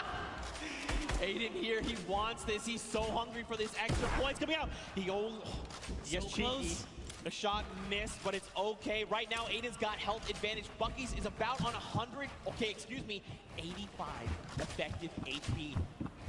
He wants this. Look at this. Aiden's just supplying pressure. Oh, tries to go high ground. This might have been a mistake. This is Aiden. We're talking about more damage over on the shields. Bucky's down to nothing. And Aiden, victory royale. So close in the final moments. Bucky, with all that pressure on his shoulder, could not handle Aiden, who was stone cold. We saw a little cartwheel there. He's kind of saying, hey, listen, this is nothing. I got this high ground. He felt really good about it. Ice in the veins. Let's take a look at that again. And just look at Aiden. He is so ready to isolate Bucky. Everything he's doing is forcing Bucky here to make a mistake. And in the end, Aiden capitalizes, forcing him out of the storm, and it's enough to close it all out. I mean, the crazy part is, this is just like a little taste of what the World Cup is going to be like, because the skill is real, the energy is real. Loving the crowd reactions right now. That was a fantastic little ending right there, and Aiden takes the game. That's a huge accomplishment here at the Pro-Am. But also huge props to Rob. You know, he's sticking to his guns, doing everything he said. I'm just going to stick with Aiden, make sure that we're playing our best. And in the end, you know, we saw as long as Aiden's leading the pack, Rob's right behind, ready to finish off eliminations, pick up materials, pick up weapons, ammo, and just keep that momentum moving forward. And that's what helped them get that dub. Rob, I'm feeling it, dude. If you ever want to carry me, probably never going to happen because we'll never play games together. But I'd personally like it if you carry me. Anyway, yeah, games. Games are cool. Fortnite, great stuff. Love Fortnite. Love Fortnite. Love these moments, these interactions. You know, that end game was stacked. Kayun, Tifu, Aiden, Bucky. I mean, I talked about I'd be happy if a duo made it all the way to the end. Shout out to Lost Kings Rob, man. He made it all the way there. Yeah. In fact, you know what? I want to send it down to Rob right now with Pookie Face, who's standing by with an interview. And Rob, I just want you to know you're amazing. Did you hear that, Rob? Zeke wants to let you know that you're amazing. Oh, hey, I try. I just try to learn from my partner, Aiden, who is the best.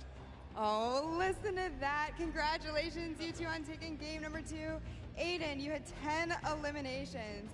High ground warrior there right at the end. You love to see it. How does it feel to be in the stadium playing with all of these fans here? Oh, it's the most amazing feeling ever, being around all these content creators and, you know, celebrities, and the crowd is amazing. Let's go! I'm so happy to be here. This is like such a great moment with this. Oh, I love this.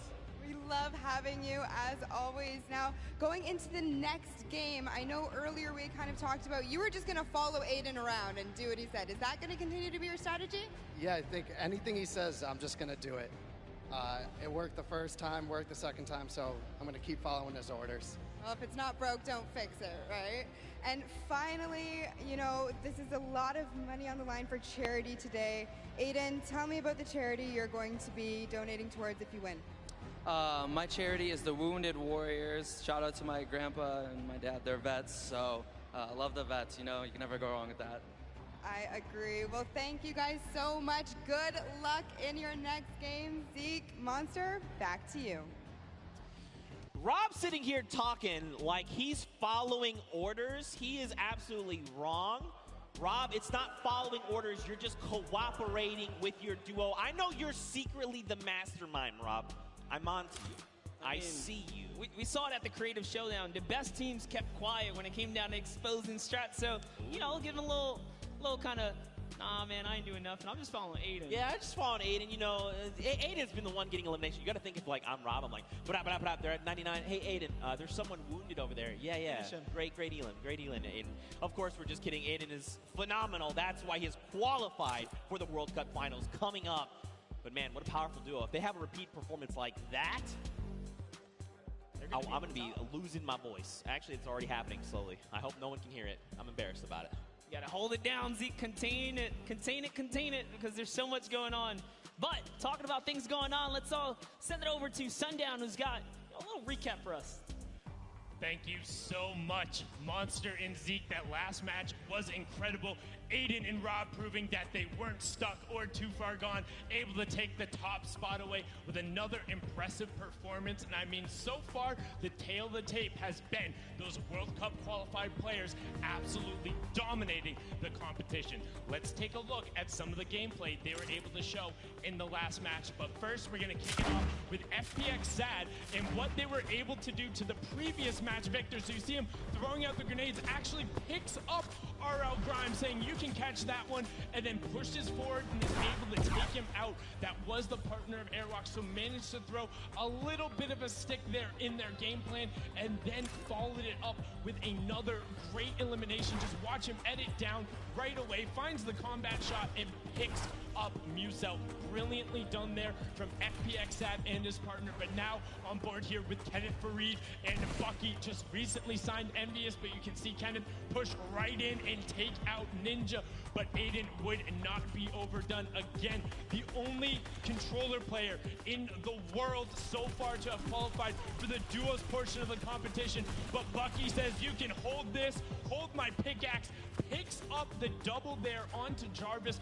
Brilliantly done, and we would see those end up matching up later. But now look at a quick little edit coming out from Jacob, able to push in and find Nick Merckx, and just barely coming to the rescue of Connor there. Did end up getting knocked, but was able to get it there. So that's some of the gameplay. It will give you guys a look. And one other thing you don't necessarily always get to see is how these guys communicate. So let's take a quick listen in to what one of these duos sounds like when they're getting started and trying to figure out what's going on. I think they might have dipped. They might be down in the basement though. In the basement of our house, of yeah. my home? Of your home, dude. Of my home? Where my family sleeps? Where your family sleeps, bro. All right, well. I mean, now that is one good example of communication. They were able to figure it out. They were in the basement and they kicked it out of there. So we got to see how one of these duos communicates. Let's take a little listen in to how another duo ends up communicating with Nick A30 and his partner.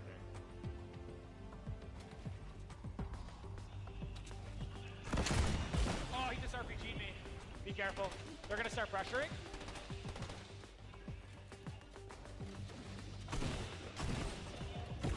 Got one down. Getting pressured. He's low. He's no shield. Okay. Nice, Joey. Let's go, dude. Okay, let's try to get all this stuff. I think the other person's mouse fell down, so let's just not even worry about it. We just got. And you can see they're not dropping any of the info. Brilliant communicated from Nick A30. He's all about educational commentary, making sure you level yourself up while getting it out there. Him and his partner, Joey, able to clean that one up. A fine example of how you work together. The two matches so far have been incredible. We have two more, and we're going to throw it back up to the caster's desk with Zeke and Monster. Gentlemen, take it away. Thank you so much, Sundown. We are back. We're hanging out here at the Pro-Am. In case you're just tuning in at home, welcome. Hope you had an incredible Father's Day. Of course, shout outs to fathers across the world. Now, after these first two games, Monster, I think it's time to look at the standings. You know, what has shaken out? We saw Airwax clutch up a big win, but after game number 2, are they still in first? They are not. Oh, it's Aiden who takes that first place. The king of communication, Nick A30's up in fifth as well. And just take a look at that. Bucky had a great game that last round. A little bit of consistency. Yeah. Gonna pull him up to third as well.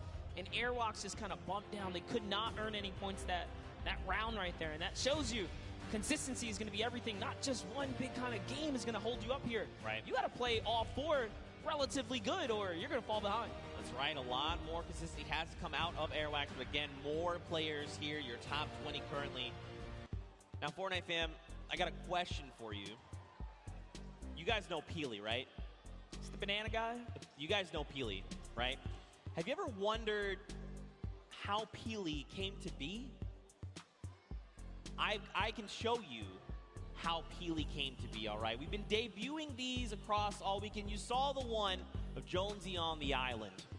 But now, in case you didn't see it, I want to show you how Peely came to be.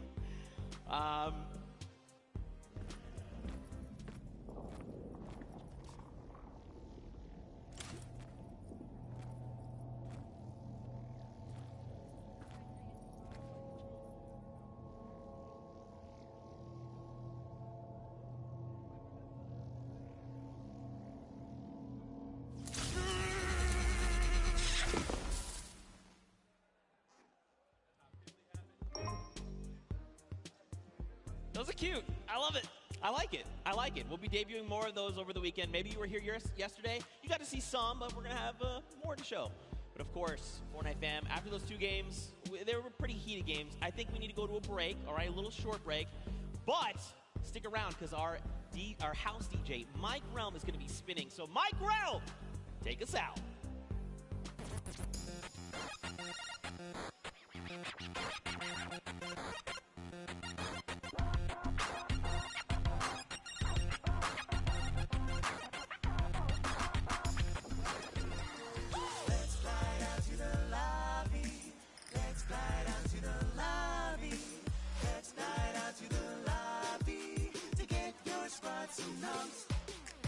Burgers from dirt to munch. Tacos Royale with brunch. Red juices and tasty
behemoth threat looms from beyond the horizon. To stand against it, each of us, master and recruit alike, will choose our own path. Whatever it is you seek, every hunt offers the chance to earn glory, trophies, or at least a battle scar.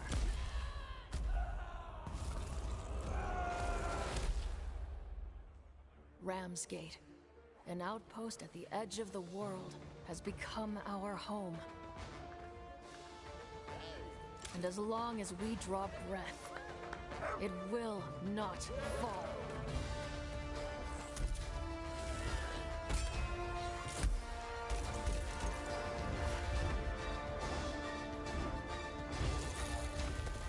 We have learned to turn the behemoth's unique, lethal power back against them.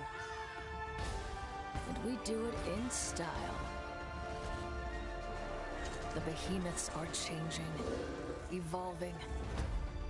And so we forge new bonds, together, one hunt at a time. Live on the edge of every moment, Slayer. Live for the hunt.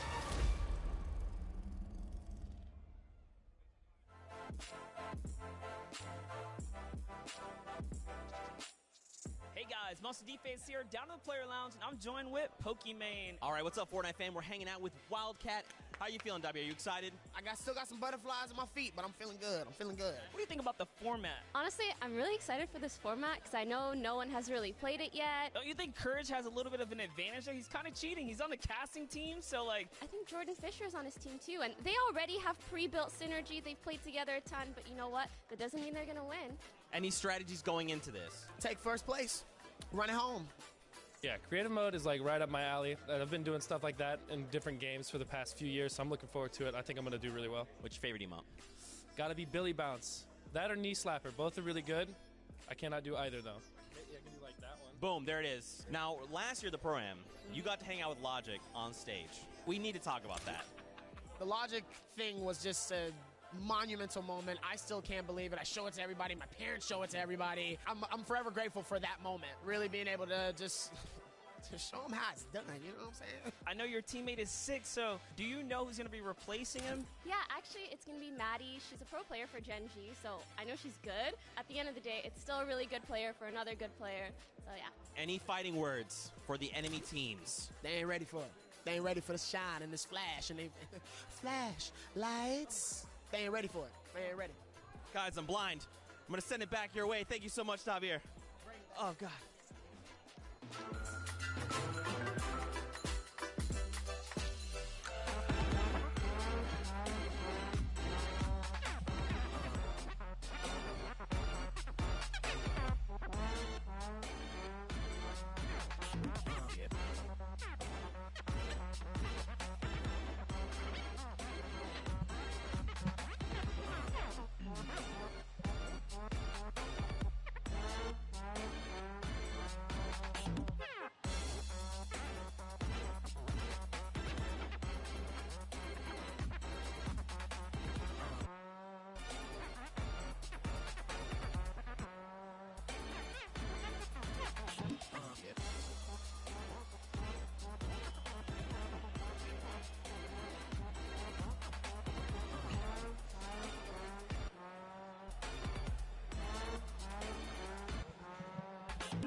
Huge shout out to Mike Realm, our in-house DJ, for spinning all weekend long for the summer block party.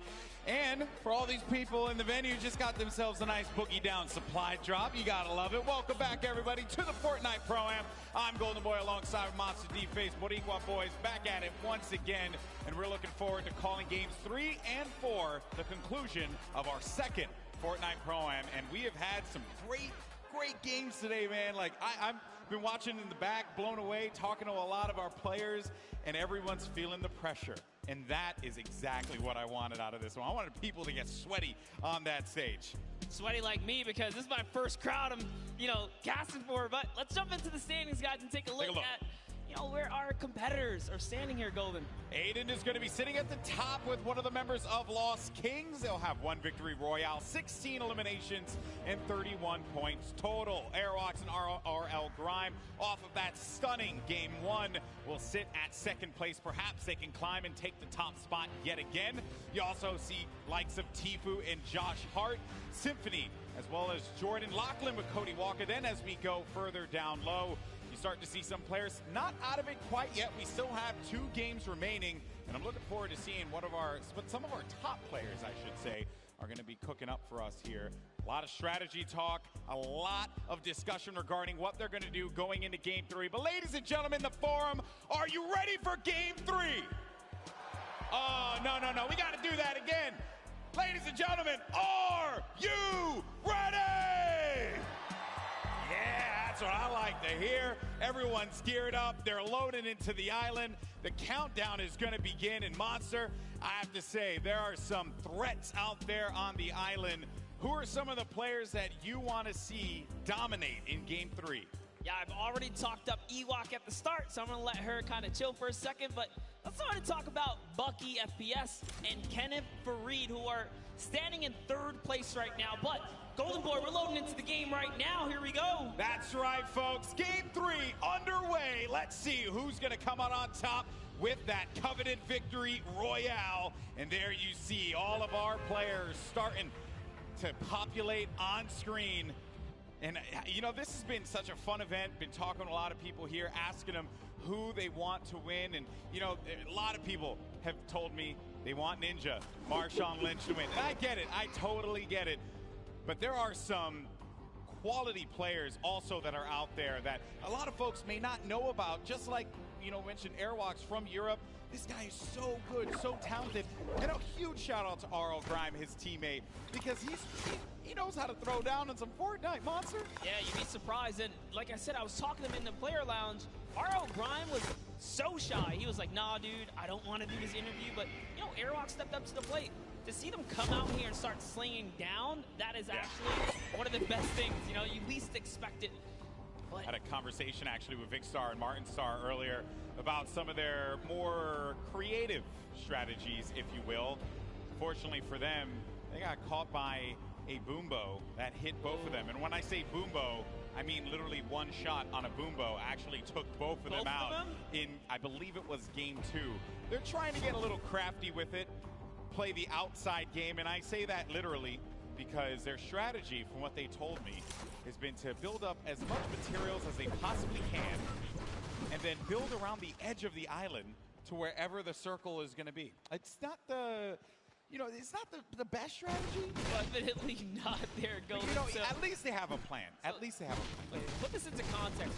They want to get materials, and then like cliff dive off the side, like hanging off the side of the map. That is correct, sir. Oh boy. It is not. Look, I was talking to them. I did not have the heart to tell them that it was a bad idea. I felt like they have to just make their own bed and sleep in it, you know? But we're going to glance past that because Cloak actually went right for that baller, but ends up getting punished for it immediately. He's getting tagged up. You're going to have to Shadow Bomb out of there, and he's going to be down to 56 HP. We'll have that blue burst SMG. It's not the best weapon to have there, along with that gray heavy AR. Finds a player in front of him, able to do some damage, but Cloak is going to be out of the game yet again, and that is going to become, as courtesy actually, from Marky Locaras. Yep, valiant effort there, but off to the dusty divot we go. TV and our frags still in this game right here. He's kind of showing up. He's here for that early game. Take a look at the feed. Fear itself was taken out here. JT Brown and frags. I'm impressed with JT Brown. You want to know why? Because I've been competing for a very long time, my friend. And JT Brown showed up repping a jersey. I love that. When you're out there playing with a jersey, you know it's game time. You know you're serious, and you're out there to win. That's what it's all about. That is right indeed, but oh no, Dr. Lupo and Jordan Fisher here already have taken out Hannibal. They're hunting for Jarvis. We saw Jarvis. This is his landing spot. He likes Paradise Palms. He's been ran out of here. Rent was due. He didn't have it. He just pushed out of Dodge. Jarvis is going up here. Oh, it's actually Myers who's his teammate there. So Jarvis and Myers are still here. Yeah, still hanging around. Dr. Lupo, Jordan Fisher, right in front of him. The tension's building here. as everyone waits, edge of their seats. What is going to happen? Jordan Fisher, no slouch when it comes to Fortnite. Placed 4th in last year's event. He also games Fortnite pretty regularly. Check out his content on YouTube. I believe he calls his community Fish Fam. Fish Fam. Which I'm mad, but he should have been the Fish Fam yesterday, but instead he was Llama Record Fam. I mean, lucky he was, because they took first in the Creative Showdown. That's true. That's true. Nice little accolade to put into his... If there was one player, though, Monster, in this instance, really, it's Jarvis. That is the one that I would be so concerned about if you're Dr. Lupo and Jordan Fisher. Oh, yeah. That's just not an easy one to deal with, not an easy player to deal with. But what's really nice is a vending machine that's a gift that keeps on giving. You got yourself a purple combat shoddy, a coveted weapon, something that you'd want to have in the early game. And Reyna Washio is going to be on the outside here with Lowry right next to him. Where's Bell at? That's my concern. Where is Bell going to be positioned right now? Yeah, from a look of it, like Washlow might have just raised off. No, it's the wrong turn right there. Golden and he's shot. Oh, no. Oh, the sandwich. She seems like such a kind soul. How could you do that? Man, that is rough. Struggle City, population 1. But hey, good sport, big smile on her face, says she understands. She, gave it all she got right there. And there are a lot of players that this game's been out for so long now that players have really just improved. They've grown, and the quality of player in general has just skyrocketed from even where it was for last year's Pro-Am. Yes, just to see in today's event, like we're going to move in zones here. It's not like, oh, everyone's going down and, by Storm Wave 5 or 6, the game's over. No, it's going to 7, almost 8. Yeah. Surprising. Brendan Yuri and Courage JD here. Still in the game, little bit of baller action. We know Bell's up at the Polar Peak area. Marky Lacuris is over at Frosty Flight, so all kinds of players nearby. He's got to be careful. Just trying to catch up to Courage. Other names that are still going to be in this as well. Tim the Tech Man, Aiden, our winner from the last game. Nick A30, Typical Gamer, Action Jackson, as well as Dr. Lupo, Ewok. Those are just some of the names that are going to continue to remain as some of the action has slowed down here. And there's Typical Gamer, as I had mentioned earlier, with Jimmy O Yang. Maybe they could bust a move on the dance floor. This is the place to do it. Jimmy. He's got the bush. Never trust the bush. Yeah, the bush works, man. Take that shot and be okay, so it's definitely worth holding on to. And whoa, Typical. Greedy guy, maybe you want to take care of Jimmy, give him the baller. You already got the 2 Elans. Yeah. He says, nope, I'm going to use this baller, man. Looking out for himself here. See how that ends up turning things around, but they are going to be right next to this, the air highway, right? So they will be able to use this and get around the map. Slipstream is great for rotations. Those of you guys are unfamiliar with the zone, is coming from the left side all the way to the right side of the map. Marshawn Lynch and Ninja still in the game. And looking for a target. Marshawn Lynch, if he connects with someone here, that will be crazy. Highlight of the Pro-Am, hands down. Beast mode. He's looking for it. A hard scope, not a... Gotta be careful, though. Not a piece of fear in him. He's just sitting still, doesn't care. It's all good. You gotta be careful, man. I mean, there's, luckily for them, by Lazy Lagoon, there's no one there, but, I hate when I just standing on the outside like that. It gives me anxiety. I, freak out. I can't do that. It's a big no-no in the Fortnite world, but who cares? He's Marshawn Lynch. He's here to battle. He's got his partner, Ninja. Ninja's putting down some shots here. Marshawn doesn't quite know where Ninja's firing him, but he's looking for it. He's trying to see if anyone's in that slip. Oh, there they are right there. 2 players, and another one coming inside of the ball. It doesn't connect with the shot. Marshawn Lynch hits 75 blue. Nice tag there from Marshawn Lynch. The baller, though, player gets back into it, and now the shots are starting to come in, and Ninja has to support his teammate. He's going to go into the baller, and I respect that, but you got to support your teammate. Maybe build him a little 1-by-1 a ramp just to give him something to cover himself with, and he's going to give Marshawn the baller. What a good guy. Leave it to Ninja. Good guy, Ninja. And I was just reading the lips of Marshawn. He said, oh, man, I was so close. He almost hit that headshot, but he's got to feel good, get your hands a little dirty here, showing that he's going to put up some damage too, right? Put up some numbers here. Just off. Trying to figure this baller thing out. Action Jackson. Oh, What are you doing? You deep. Look at them. Demarius and Action Jackson. Wait a minute. Hold on. No, this isn't going to happen. Surely this isn't going to be an the way it ambush, ends. dude. This is an ambush waiting to happen here. This isn't how it's going to happen, folks. Ooh. If it happens, I'm going to lose my mind. Let's not give it away, but I'm not saying anything. You know who's in that city, right? I'm not saying anything. I'm just gonna let. It's like National Geographic. I'm just gonna watch it. Here it happen in real time. And you know, PJ knows, and this is the thing that it kills me because he's okay. Oh no. Uh-oh. Oh dear. Oh dear. Is it time?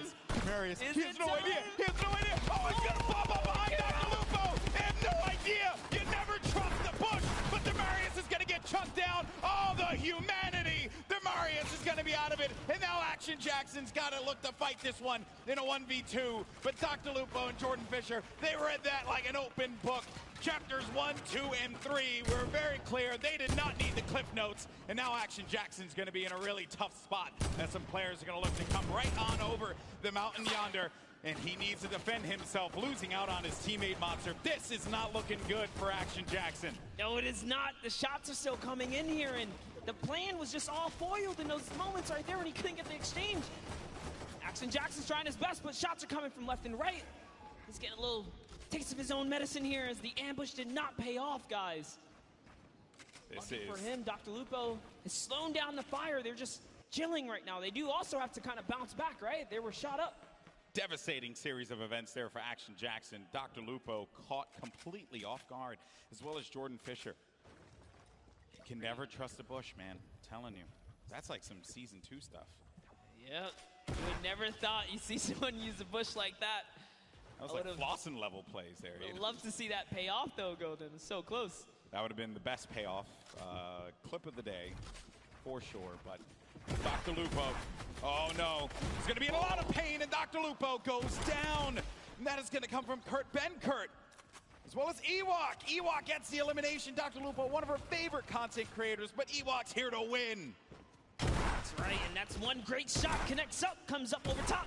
That's a second right there, and the Rifter goes out. Oh, she's on the run. She's chasing it down. You're not going to let this one go away. Oh, no, no. You know, you're a solo. She's got you hurt. All shield's gone as well. There's Doesn't another matter. player there, too. I don't know if you saw that at the corner of your eye, Monster, but another player lingering about and then goes right back to the well again. Second little rift right there. And the chase is going down. This is some high-speed Fortnite chase action happening here. The Geyser. Oh, boy. This is great. Oh, no, but Ewok's actually going to get tagged from the side. No, the question is, can Kurt keep up at this point? She's gone so far. This is full commitment. No turning back now. 35 wide on that damage there, and Jordan Fisher, try as you might. Ewok got the target and will be benefiting from a slurp juice as well as a lot of shields. Now, she just has to have Kurt Benkert get to her so that they can shield up and get back into this game. How vicious of her to chase him across the map right there. Jordan Fisher is a treasure, okay? Not quite like a national treasure like myself, but no, a treasure. not like you, no. Nonetheless, Ewok has no respect. and you know what? I respect that. Yeah. I respect the hustle. That's what I wanted out of this competition. Oh boy, here's Tfue looking to knock on someone's door. Trying to see if he can catch that wall. He's trying to single out. What floor are you on here? He doesn't quite know. He's going to back up. Back to his teammate Josh Hart. There's a lot of players nearby. Any ruckus right now caused will just attract attention. So I say, you know what? Let's hold this high ground. It's still early in the game. A lot of great players here as well. TB now frag. Sad from FPX. Uselk. Aiden. There goes Pokimane and Joe McHale over in the distance. Tank Ops going to be in this one. Uselk by himself. The pride of Australia right here, folks. Uselk. There he is. Going off those dance moves. That's the pride. He's gonna hate me for saying that. Also, Ninja just got an elimination. Saw that on the feed. We'll keep tabs of that one. Some players still in this. I believe Jarvis is going to be our elimination leader at 4 elims total right now. You're doing a good job holding in there. If you guys are curious, there's a couple big names still alive, guys. Cypher PK still in the running here. Aiden, Nick A30, typical gamer. Golden touched on, K-Yoon still in this, so there's plenty of talent, plenty of players, competitive and celebs alike. Trying to see if they can crown themselves champ of this Pro-Am, and here comes the grenades, Golden. Oh, that is going to be some rough grenade spam that Josh Hart's needing to build around. And again, I do want to give a huge shout out to a lot of our players here. Folks like Josh Hart, you know, Bosa as well. The way that they play, they clearly put a lot of time into this game.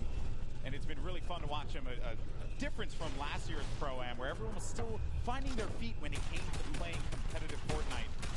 Then you got KU, a competitive player with a lot of respect from the community, and just gets the tag there. That's on Lee Nguyen. Very nicely done, and yeah, like you said, it has definitely come a long way how much the average players improved in Fortnite. These games are very, very good. Like, meanwhile, I'm still awful.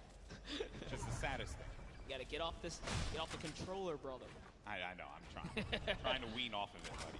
Shout out to the controller guys. You guys are loved and respected here, but all right, Reggie Jackson, what you got? You got some in front of him here. That's shot. Nice There little you go. 21. It's Cypher PK. Cypher PK is right above. That's going to be a rough one. I think he called it out. Cypher lets him in. Oh, I thought that was enemy for a second. Yeah, I just saw it off the corner of my eye. Would have been a little worried there if that was the case. He let someone in and didn't do anything about it. But he'll be all right, though.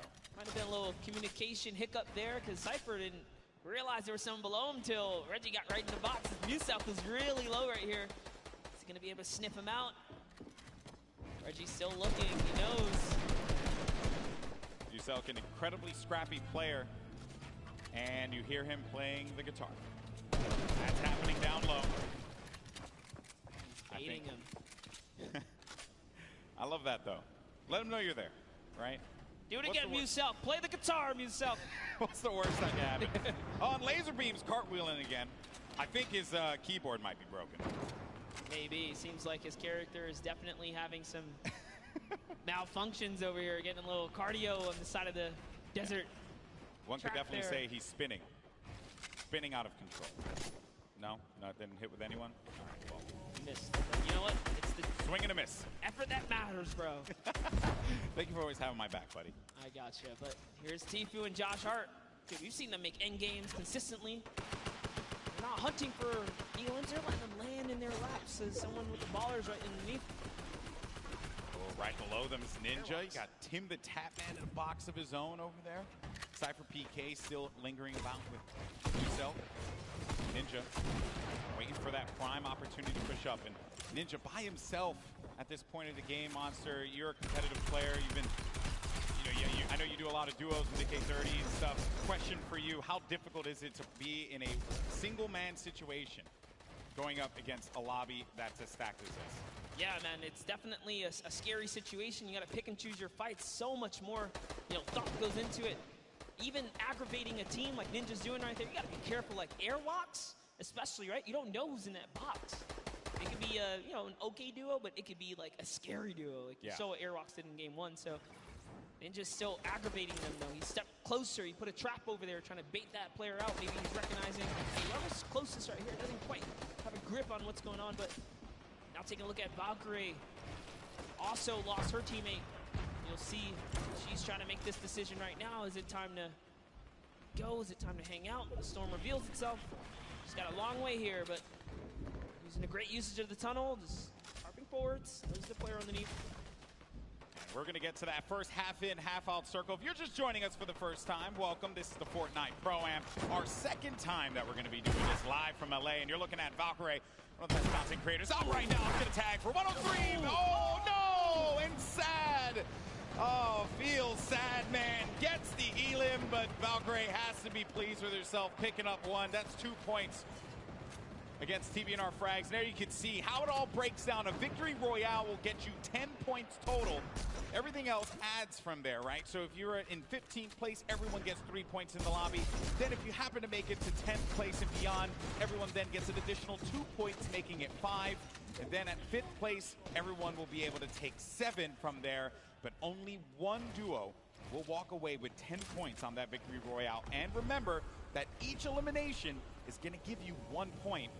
So players like Jarvis and Tfue, who have 5 and 4 eliminations respectively, have managed to pick themselves up a decent amount of points for their duo. Game 3, we only have one more left after this, and then we're going to crown our second Fortnite Pro-Am champion. Don't forget, guys, Lachlan loves to rock that code Elfin, known for rocking it in-game as well. This is part of that staple brand. I mean, literally, he's like wearing it, you know? He's quite literally wearing it. He's owning it. He even has the blonde hair to go, guys. This is serious commitment here. Pretty sure that's not a wig. I think that's his. But Lachlan's going to be playing the edge of the Storm, and as the Storm pushes forward, Lachlan needs to take his time and move accordingly. He cannot make any foolish plays. I believe a Storm flip just went out from Lachlan. Uh-oh. That's it right there. It's pushing Ewok forwards. Ewok says, I gotta get out of here. Pops the rift to go. That's gonna be a crucial rift. She is now down to 1 launch pad. That is the only movement she's got left. Someone is campfiring way up above. She's got her eyes set all around the map. Look at this flips. They're coming out. Those guys that don't understand how the storm flip quite works, it creates a huge storm bubble if it's in the safe zone, and if it's in the storm, it creates a safety net. So the storm flip extremely powerful and versatile in Fortnite. Now Ewok lands with some prime real estate here. Doing a great job reading the map too. She's got all the zone in the world now. 55 builds as well. We'll have a boogie bomb, some shield potion to take advantage of. Ninja's still going to be in the game. Having run solo without Marshawn Lynch.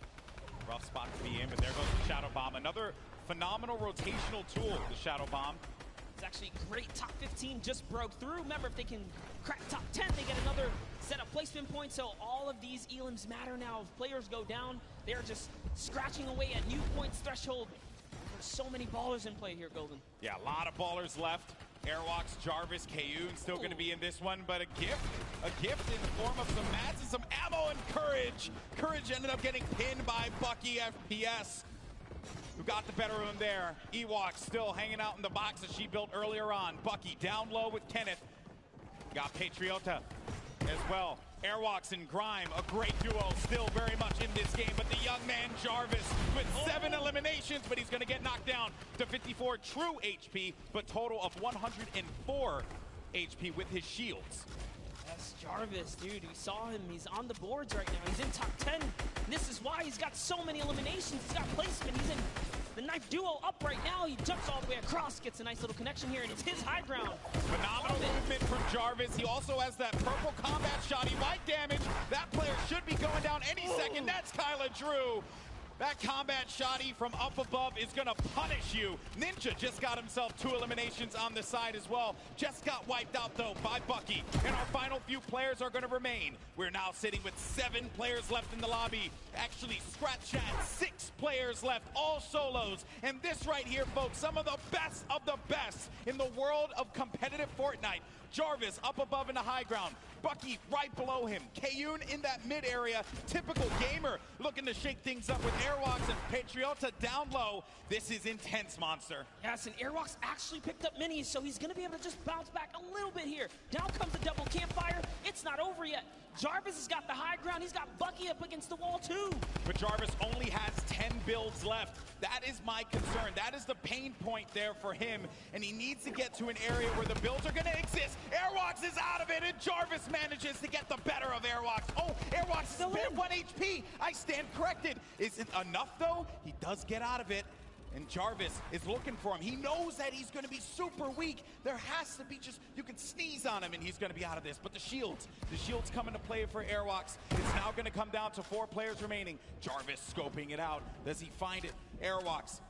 He knows this is a lot of pressure he's in, but Jarvis has no more builds remaining. Meanwhile, Airwalks has so much to work with.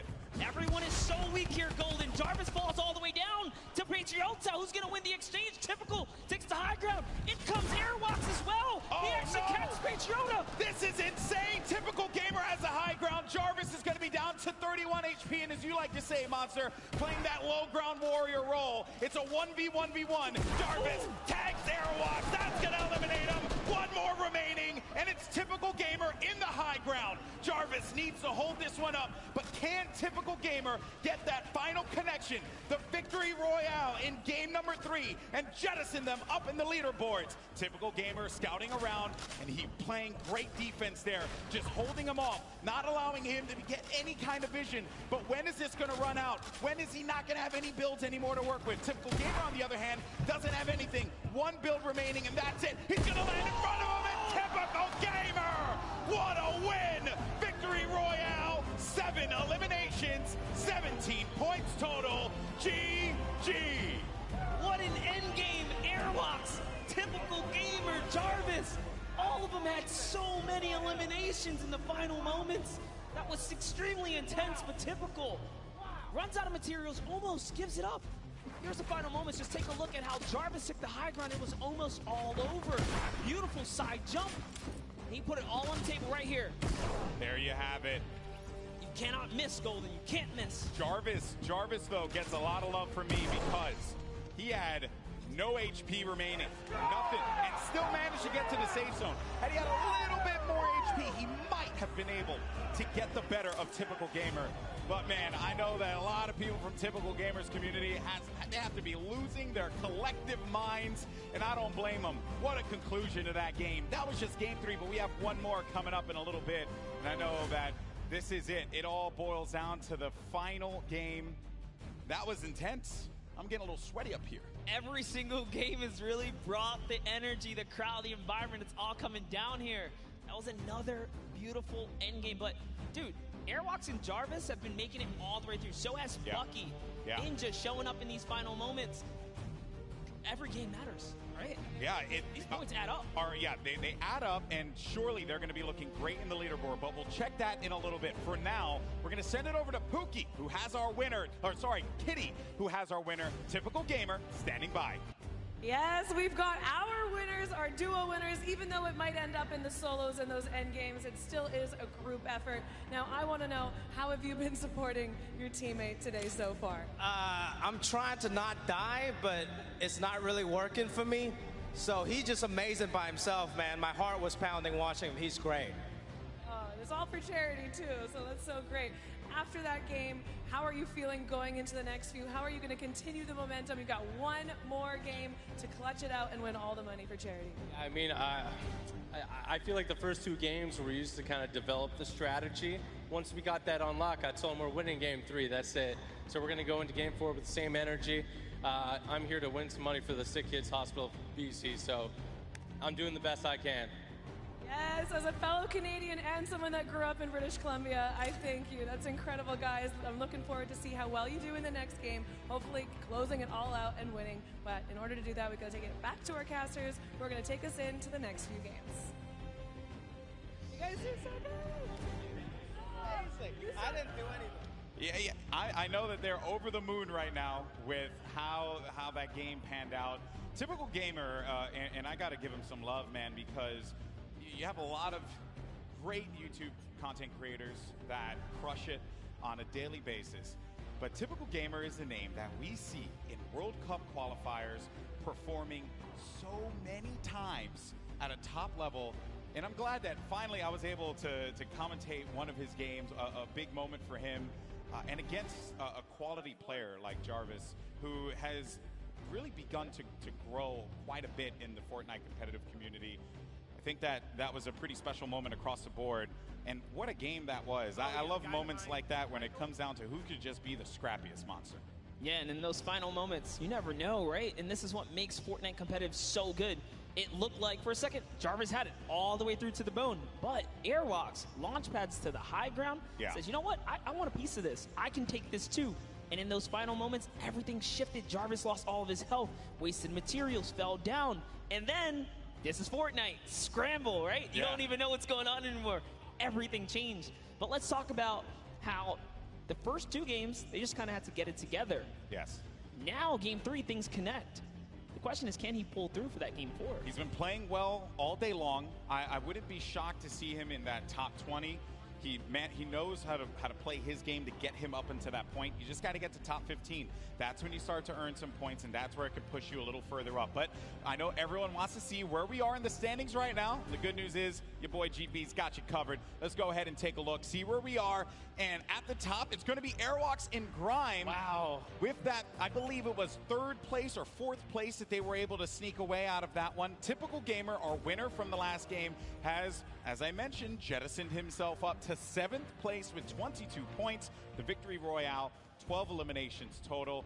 Airwalks and Grime, though, they need to on be a gunned bullet down. train. Someone needs to go find them and take them down, because if you allow them to have just one more good game, the gap might be too much to catch up and close. Here are our top 20 duos, though. See everyone here just scratching away at some points. Good to see people earning eliminations, though, just across the board as duos. Yeah, I mean, look, folks, it all boils down to these final moments here, and we're going to get into that game in a little bit. But for now, we actually have Sundown, who's going to be standing over down by the stage with a special guest. Thank you so much, Golden Boy, and we do have a special guest. I'm gonna need you guys to put your hands up in the air and wave them to give a nice big round of applause for Ewok now. Yeah, there we go, let them know. And Zeke and I took a little bit of time to practice some sign language to do our best to try and bridge the gap and make this a full experience for everyone. So Zeke, why don't you start it off? All right, I'm really nervous, so hopefully I don't mess this up. All right, so it is, hi, Ewok, how are you? I'm so excited. Cool. I am here to hold Mike. Sorry, nervous a lot. I know it's something different. Hello, my name is Sundown. Nice to meet you. Nice to meet you. How are you today? Are you excited? Yes, I'm very excited. So, what is your favorite dance? The floss. Hey, that's a good one. Now, what is your favorite weapon? The combat shotgun. That one's my favorite. Always a good choice going on there, Ewok. Now, is there anything that you want to say to the crowd? I want to say thank you all for your support and being here. I'm really happy to be where I am today. And thank you guys so much. Thank you, Epic staff, and everyone that's involved. I love you lots. Thank you so much.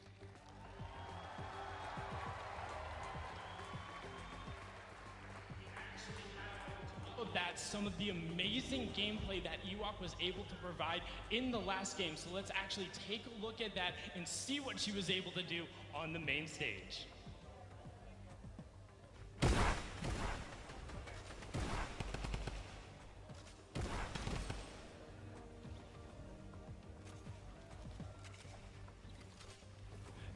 I mean, just look at it going on right here. Now, one thing you note, the chase she went through, both of the rifts, was able to chase down and pick up Jordan Fisher, and then you can turn right after. You see her signing to the partner, trying to get them back together, but she is then on her lonesome, able to get it out. You can see this was the start of that engagement with Kurt, able to get in there, get the knock. Ewok was then able to clean it up, but we weren't done there. Now, something gotta note, look how smart this is. She ends up having so many shields and the storm flip, recognizes she's by the zone. So what does she do? Tunnels her way in, juggles it on, ends up getting another knock, but now look, she has all of the supplies and everything she needs to end up making it into the end game. A great finish there, a top 10 performance. Ewok and Kurt have been amazing, a staple of the community. So again, just everyone put your hands up, give them a nice big round of applause. We're gonna throw it back up to the casting desk to get into the final game. Gentlemen, take it away. Thank you so much. That was awesome. And I also, can we please give a round of applause for Zeke and Sundown for that? That is not easy to do. As for bridging gaps, really cool stuff. I know I couldn't do it. I don't even know what to do with these, so Stop that right now. I know. But no, honestly, that was very heartwarming. Just, yeah, very, very courageous of them to kind of step out there and then, you know, take that leap of faith and, own it. She has no chill when she's in that game. Yeah, you see it. Chase Jordan Fisher down like it was yesterday's rent. I mean, that was just bananas there. But hey, I think that Ewok certainly deserves to be here. She has proven why she is a stellar Fortnite personality in our community, and also everyone else too. Kurt Benkert supporting the way that he is gets some credit as well. So there you see Ewok making her way over to her station, and we're gonna get ready to jump into Game 4. And I wonder what we're gonna see here, man, because there is just it's still anyone's game, Monster. It's still anybody's game. Yeah, and just a little interaction right there. Kurt Benkert, we saw welcome her back, signing to her pretty much what he can there, and that's crazy, man. To put in that effort to really communicate with your teammate, it's awesome here. That's right, folks. But are you ready for the fourth and final game, folks? Because it's about to go down. That's right. The players are loaded up in the battle bus. The island is ready for combat. Monster, are you ready? I'm absolutely ready, Golden. People in the crowd, are you ready? Then count it down, folks, because the time for talk is over. This is it. The fourth and final game of the Fortnite Pro-Am is now live, and this is for all the marbles. This is it. We saw what one game can do for these competitors. Typical Gamer finding himself in 7th place. He's on the board. So this final game matters. Can Airwalks stick around and hold his lead? Will Typical Gamer come back and follow up? Find himself in the top 3 and take a bigger piece for Charity here? Or will someone new come up and just ruin everyone's dreams and shut those down, right? Hey, everyone's going to get money for charity at the end of the day. It's all about where you place. It's a very competitive, though, nature from a lot of our guests, a lot of the people playing with our Fortnite personalities. Download, chatting with a few of them, and they're feeling it. They know that they want to perform. Golden, there's only one, or I should say one set of trophies here, so that's true. What they want. That's true. It doesn't matter how you feel. It's all about how you play.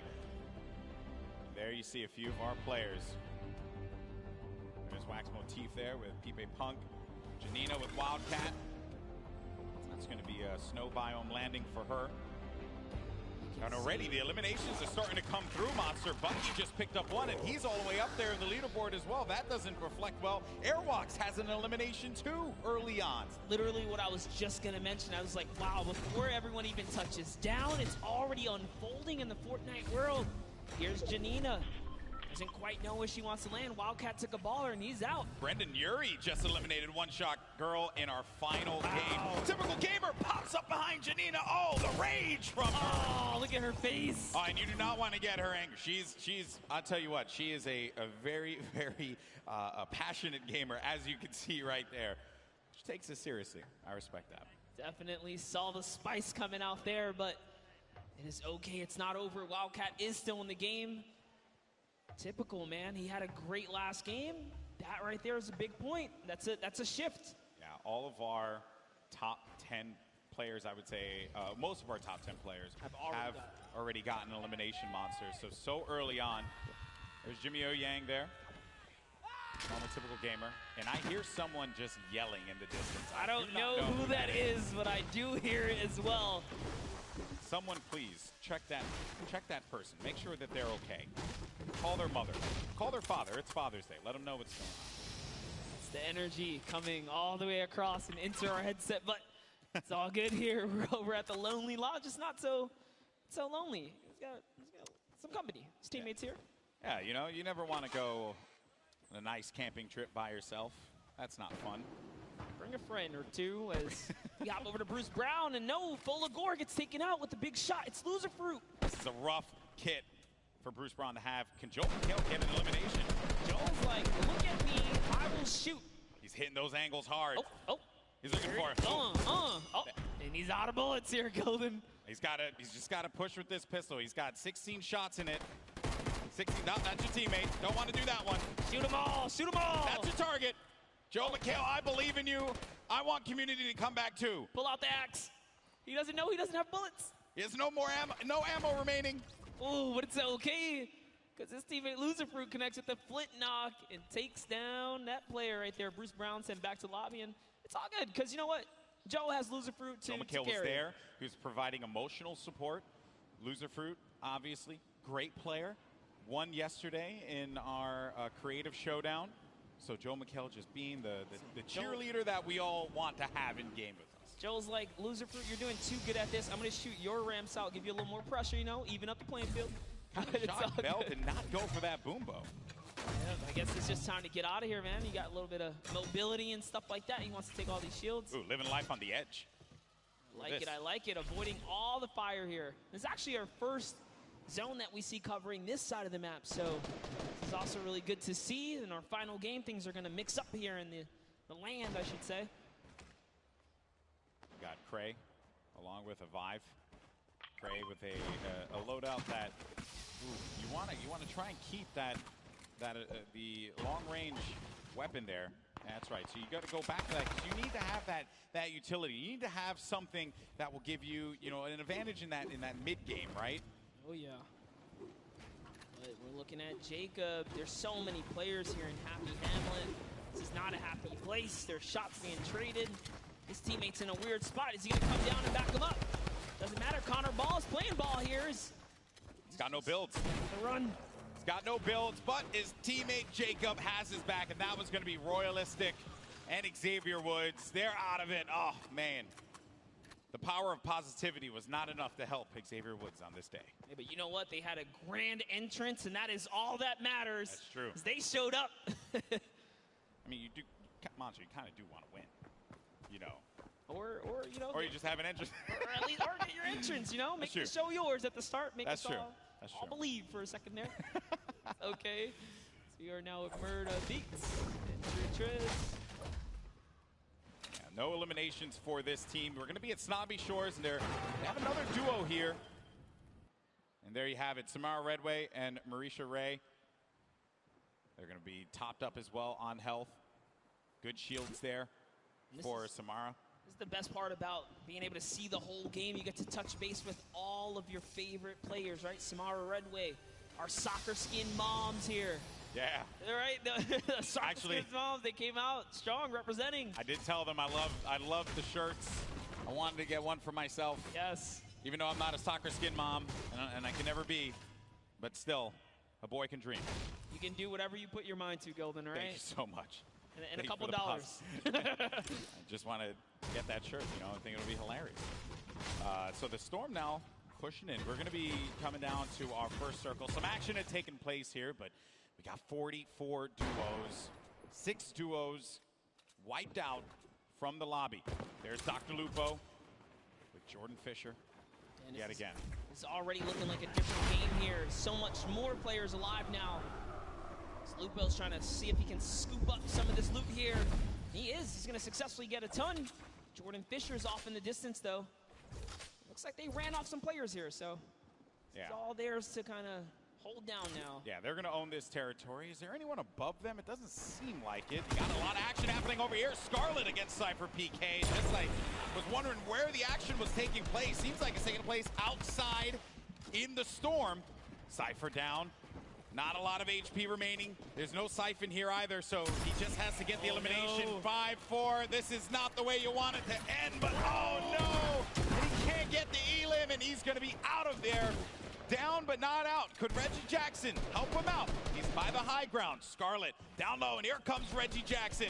Really focused on the player in front of him, but not the one that's going to be dealing the damage potentially, but Reggie Jackson could not get the angle. Does manage to tag and drops on out of there. Getting ticked by the Storm. You see his health, the green bar going down little by little. That means when they're out here in the Storm, you see the way that this looks around you.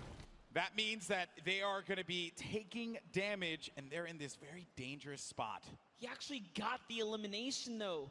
That means the Storm wrapped him up, and Reggie was rewarded with Scarlet right there. But let's take a replay of what happened here in these moments. Reggie Jackson has everything. That's the knock right there on Ellie. And he did get Scarlet too, so something connected there because those shots made a big difference. Yeah. That was going to be 2 eliminations that could bring him up a little higher. And then Chandler Riggs, oh no, he's going to be so low on HP. Chandler Riggs needs to be careful. He's out of it. Now it's a cow looking around him. Can he get to him? Can he try and help him out there? The baller got a low health this time around, but Chandler Riggs is going to be inside of that storm flip, and a cow is going to get picked off by Tfue. Tfue still in this one, folks. He's got one elimination. Did participate in that little battle there. He knocked Chandler Riggs off the high ground. Josh Hart not quite sure where he is. He's over in the distance, making a nice little rotation. It's going to be a lot of loot for them, but Bucky. Oh. JT Brown here. Got a flint knock connect to the face from Bucky. He's going to delete frags right there. Bucky's he's in 3rd place, Golden. Yeah, he is, and at this point in time, not looking the best when it comes to that. Oh no! Bucky! He threw it all the way. That is a rough one. You hate to see it. That's what we call a good old-fashioned ouch. A yikes almost. That's a oof. That's and an yikes oofers. and ouch. That's all the different kinds of words that can symbolize a variety of things. Bucky, though. Put into a body slam sandwich because he was thrown right off that build. He's had a good competition so far, and while for Bucky it will end there, the run that he managed to put together game after game is certainly something that you got to be impressed with. There's Reggie Jackson. Oh man, this is a best friend right here. Wow. In the storm, remember he had 3 medkits. So Cypher's back in the action, guys, and he even dropped all his guns for Cypher. Look, he's like, hey, take all the guns, brother. What a guy. What a guy. What a good guy. You know, really, you want one of those people on your side. I'm going to say it right now, Cypher, you drop all those guns and give them back to Reggie because he clutched up. Okay, he clutched up. He helped you out there. Now, I did understand that Courage was eliminated earlier on. We saw him in the feed. I believe we're going to have a replay of that showing up in just a tad. And that was not the run that Courage had, placing 2nd last year in the Pro-Am. I don't think that's going to be the case this time around. The laser beam gets beamed in the sky, and that's going to be Joey Bosa with the connection there. Good day so far for these guys. No. And whoa! Running snipe on Connor Ball. Jacob's going to have to see if he can really clutch up this save here because they're in a weird spot. With the drop ship just above them, they can drop down and pounce at any moment now. So this is going to be a really tough revive to pull off. Love what Jacob is doing here. Switch materials, says, you know what? I cannot save you. Yeah. The zone is coming. I got to get out of here. Nicky 30 and Joey Bosa up above, and he's going to go for the fight. That combat shotty will pick you up from... What is up? What was that? Jeez, there's a sky bridge up there. What is that? Nick's looking up with a big smile on his face like, are you serious? Okay. Sure. I'm okay. I mean, who is it? If I could hear those comms right now, I totally would because Nick's probably tripping. Taking a look here, Courage. Oh, Courage was brought back. He was eliminated earlier, but brought back in the game by the respawn band. Look at him there. I knew he'd find it. Brendan Urie, by the way, what a guy. You know, bringing his teammate back, right? You got to show love to these celebs, man. They're picking up what's supposed to be their pro help. Yeah, Brendan Urie has the elimination. What about you, Jack? Yeah, what happened, Cypher? Reggie saved you, man. Only good fun, of course. Nicky 30's going to have a player right in front of him. Managed to bring him down there. Has that wall ownership and gets the down. Snags that on the cow van. No, another one's going to go in there for the fight as well. Has that wall coverage. Playing defense. He needs Joey Bosa to help him out. And there you have it. Nick Merckx falls down to that one, courtesy of Nicky 30 and Joey Bosa. What great teamwork. Nick just holds down the wall, waits for Joey to back him up, and kudos to Joey, came in at the perfect time. The distraction, the counter edit, that was a great team play right there. And this is why you got to show love to both team members, because at the end of the day, this is a team game. We have duo action here. Pokimane and Martin Doherty still alive. Give themselves a little spot. Martin Doherty, as you see right there, part of the group Churches here today. Not necessarily playing some music, but instead playing some Fortnite. Now, I wanted to know what the absurdity of that sky bridge was, and our observers managed to get a look at it. So let's see. So, Watch out, he's above. What's doing a sky base, dude? Oh my god, no way. We'll get the sky base after. Oh my god. There's gonna be kids that are low behind us. Okay. And Joey Boats, by the way. Joey Boats is not having any of that, by the way. Nick, you're heading the game here, Nick. What are you doing? But yeah. Skybridge is 2 and everything. Focus on the people that are going to be behind us. Oh, Martin Doherty is going to go down. Pokimane now having to deal with some players that will be on the attack. It's going to be Cloak, actually. Put the pressure on the Pokimane with that grenade launcher. Owns that wall. Tries to get above him. Pushes forward. Tags him for some shields there, but no, Pokimane. And it's Tfue who comes out of nowhere like an RKO. And Cloak is right there, too. How did Tfue show up and snatch that one away? Tfue's everywhere. I don't know if you know that, but he's actually like, he is the island. He is just there. Yeah, he has his little Jonesy army that just goes and does his bidding. Oh, look. He's sliding on up now in this ball. He doesn't even have a teammate anymore. Josh Hart's down. He's going to get all this loot here. He's got 4 eliminations, so just from that little bit of third party off in the distance, he's going to pick him up some more points. Tfue's in the running here, guys. He's still in the running. He's in top 10. I believe he was 5th last time we checked in. He's got a lot of goodies to work with, too. We'll keep tabs on him, I'm sure, as this goes on. For now, though, we're taking a look at some of our other competitors here. And, and everyone here had a collective groan at that moment. That you know that is rough. Koa, get in there. No, Koa. Oh, no. Oh, and Do-Hyeon had the rift to go. He's going to be able to get out. He's going to be able to get him. 2 HP. So close. No, don't go in there. Okay. Woo. Oh, man. I'm old. I can't handle that. I can't handle that monster. That's just too much for me. I got to touch base with them down in the player lounge. These guys look like they were definite best friends. They're going to showcase that. He's going for the save. What a good pal right there he is. They're going to pick up Koa. Such a clutch save. Such a clutch save. 2 HP in a dream, folks. Round of applause for Do-Hyeon and Koa. Then you got Tim the Tatman there. Oh, yeah, because he knows he's on camera. Yeah, Tim, I see you. No eliminations, though, for the leader of the Girthquake. The Tatman army. Fortunately for him, he's going to be met with an army's worth of ammo from all angles. He's trying to defend everything. Turbo building like a crazy person, but Shadow Bomb's out of there. Bro, who did you get mad? Jeez, hello, server. Way to turn on Tim the Tatman for a second there. Got Airwalks mad, clearly. Oh, it's just all that dancing. He just did it again, dude. Airwalks might have to come down and show you what's up. That is definitely something you do not want to have happen. Airwalks has been vicious this whole game.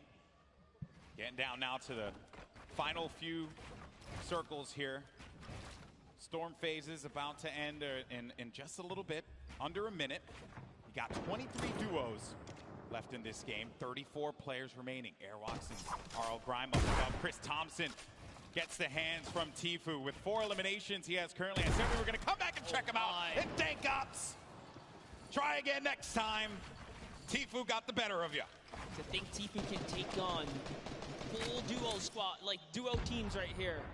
By himself, he's a force to be reckoned with. Pushing players' boxes with that RPG, but Brendan Urie and Courage still in the game here. So Stinker comes down. Brendan's got no shield. He's got no shields. He has no minis to be able to top him off with either. 77 HP. Courage isn't looking that great either. Has more shields than HP in his case. We got to share. There you go. Brendan Urie will be able to get something that will keep him going longer in this game. He did drop a couple minis right there, but Courage, man, it's looking so rough right here. You know those opponents had stinkers, so being in the ultimate low is a weird place to be. Brendan just knowing all these kind of builds down. He's lost Courage for a second here. Hey, you know what? Use it, don't lose it, right? I'm very impressed with Brendan Urie, too. Did not expect this out of him. Clearly been putting in that work. Courage said that they've been in the lab, working, perfecting their gameplay. Let's see if it pays off here, because when you're in that low ground, that's where all that training, that's where it's going to pay off, Monster. Yes, all the edits. Edits down Courage right there a little bit. It's all good. Back up another layer, and they have zone, actually, so they're going to be okay. If they could just hold, put that placement point could just be around the corner. It's only 30 players remaining, 21 duos, so there's a lot of solo players out there. It's a big rotation to make. Blink Power takes out RL Grime, which means Airwalks is left to fend for himself here in the final moments. And also this zone by the hill, so players need to go up in order for them to remain in the safety area. Got Wildcat, who lost his duo partner, Janina, earlier on in the game, still in it. Kayun got Lost Kings there. One of the members of Lost Kings at the very least. I believe this is going to be Nick. Yeah, Nick on the Lost Kings as well. All right, but Kayun making a nice little home for himself. Nick is still in this game too. Yep. Nick Shanholz hurtling up here, trying to find opportunity, making these edits, replacing these walls, trying to get comfortable here. And we're getting down to the wire, folks. Top 15 are going to start to get points. Tfue, for an update, has 7 eliminations. Nick 830 has 5 eliminations. Ben Kurt had 5 eliminations. Airwalks with 4. And there you see the breakdown. The Victory Royale will give you 10 points total. But you start earning points when you hit 15th place. So keep an eye on that, as well as each elimination giving you 1. Cypher PK got a player right in his sights, but there's going to be threats coming from all different angles here.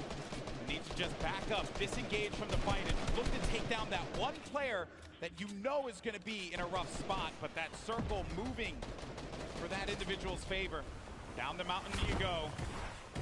Sliding down now because the zone's way ahead and he has no more material, so instead of going for the Elim, he's getting all the way down, and lucky for him. That worked out. What a great care package. That was so much loot right there. That worked out beautifully. Reggie Jackson gets down by Ninja. There's Tfue up above, gliding about.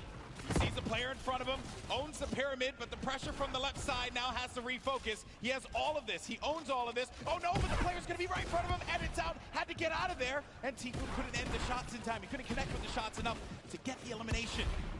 It's actually Cloak who is in that box right there, but Cloak manages to get away just barely. It's fate, Monster. It is fate that these two players would only land next to one another at that point in time. Tfue said it. If he finds Cloak, he's going to push him. And take a look at the air cam right here. This is what you guys tune in for. Nick 830, Tfue still in the game. We know many players are going down. Just somewhere out there as well. Cloak went down to Joey Bossa. Joey Bossa, ladies and gentlemen, this guy is a beast. Got the high ground too, I believe. Yes, Joey and Nick might be the only duo still in this game right here. You gotta be careful. Sad's gonna have his number. Gets to the other side. Oh, he's going to go down. Nick 830, he's also going to be an attack. Oh, no! He took the fall damage there. Oh, gut-wrenching there. Now we're going to be in top 10. Aiden on the high ground. Tfue as well. Putting down some shots. He has a legendary loadout for the ages. 9 players remaining, Monster. It's coming down to the wire here in the final game, folks. Every man for themselves. Symphony's got the ultimate high. Bell's in the ball. They're trying to get this high ground. Airwalk still in this game as well, as is Tfue. Symphony's holding his high ground so well. This is like a worst nightmare for these players. It's a mountain. And it's going back around the mountain. Symphony's up above. Tfue's feeling the pressure there. Airwalk so gets the connection and elimination on the Dothyon. Now looking for another one. Oh, he's going to eat a shot there, and Airwalk's down to 17 HP. Needs to stabilize. No more health, and oh man, that was a little bit of that squeaky bum time there that you don't want to see. Is he gonna even hit that tree? Is he gonna hit that tree? Oh dear. Boy, this is it. He's got nothing. Lucky for him, there's a little blink right there. He's still in this game. He's got nothing. He can slide down this. Oh no, he's just gonna go all the way, playing it the safe route. Using these materials. The tension, folks. This is what Fortnite is all about in these final few moments. Let's hear it. Let's start to make some noise because it's coming down to the wire. The final game of the Pro-Am. You're going to have Symphony in the high ground, Aiden right in the mid, as well as Bell, and then Airwalks. And Aiden, 6 elims total. A player in front of him, but he doesn't have the HP here, Monster. Oh, this is so close. Whoever's in that baller is making it really tough, but it's a 1v1. He actually got the elimination on Airwalks. Must have did some damage. Oh no! This is it. Final moments, Golden Boy. This is it right here, the 1v1. It's going to be Aiden going up against Symphony. Can Aiden come up clutch and get the win? And it will secure him such a high placing in the leaderboard. He has a high ground presently. Symphony looking for the opening, but I don't think Aiden's going to give it to him. He's got 53 builds left. He has tons to work with, as well as that combat shoddy and the drum gun. Symphony, no builds remaining for him either, and Symphony has to go down low. Aiden's waiting for it. He may not even need, whoa, he jumps on top of the box. He's looking for the opportunity. This is it, Monster. He sees him right down low, and he's gonna go for it. Continuing to hold this one down. The Storm pushing forward, forcing the activity. Oh! Symphony! Symphony with the victory royale! Right at the last moment. You love to see it. You love it. With all odds against them, Symphony turns that game around. No materials, takes down Aiden. Aiden trying to go for the highlight reel. Fortnite is all about the building, and Symphony had no builds, but Aiden, oh man, that was a rough one. He destroyed the structure, sent Aiden down low, and before Aiden could even attempt to catch himself, Symphony had the eye on the prize, and there you have it. A big win for Symphony, a veteran in the Fortnite community. What an end there, Monster. What an end. That he hit this shot, man. I love this because every single game someone else took a victory. Aiden was almost the only person to get a back-to-back. That's right, folks, and don't go anywhere because we're going to have the trophy ceremony for who won. And I'll tell you, I don't know who it is right now. We're going to have to find out in a little bit, get the leaderboards up, and then we will confirm who is the winner of the second Pro-Am. Oh, man, that was a game right there. That was a game, folks. Now, you guys are incredible. What a crowd we have here in the forum. You guys are amazing. Now, throughout the day, we've been talking about these crazy animated shorts that we've been seeing, talking about the lore of Fortnite, if you will. And here's another one. Take a look. Insano Death Squad unite. Let's do this. Ready for vengeance. We will claim our destiny. Hello. What? I thought we talked about this. Talked about what? Your outfit, man. It's just not screaming Insano Death Squad. You're crazy. This is the best. We're trying to be intimidating here. I am a fish, walking on land, breathing the air. That is intimidating. No. Go change. Are you serious? Go change or you're off the squad. Fine. I'm so tired of this. It's like he's not taking this seriously. He gets one more chance. Behold, the Mullet Marauder. Now what? I'm out. I just can't even.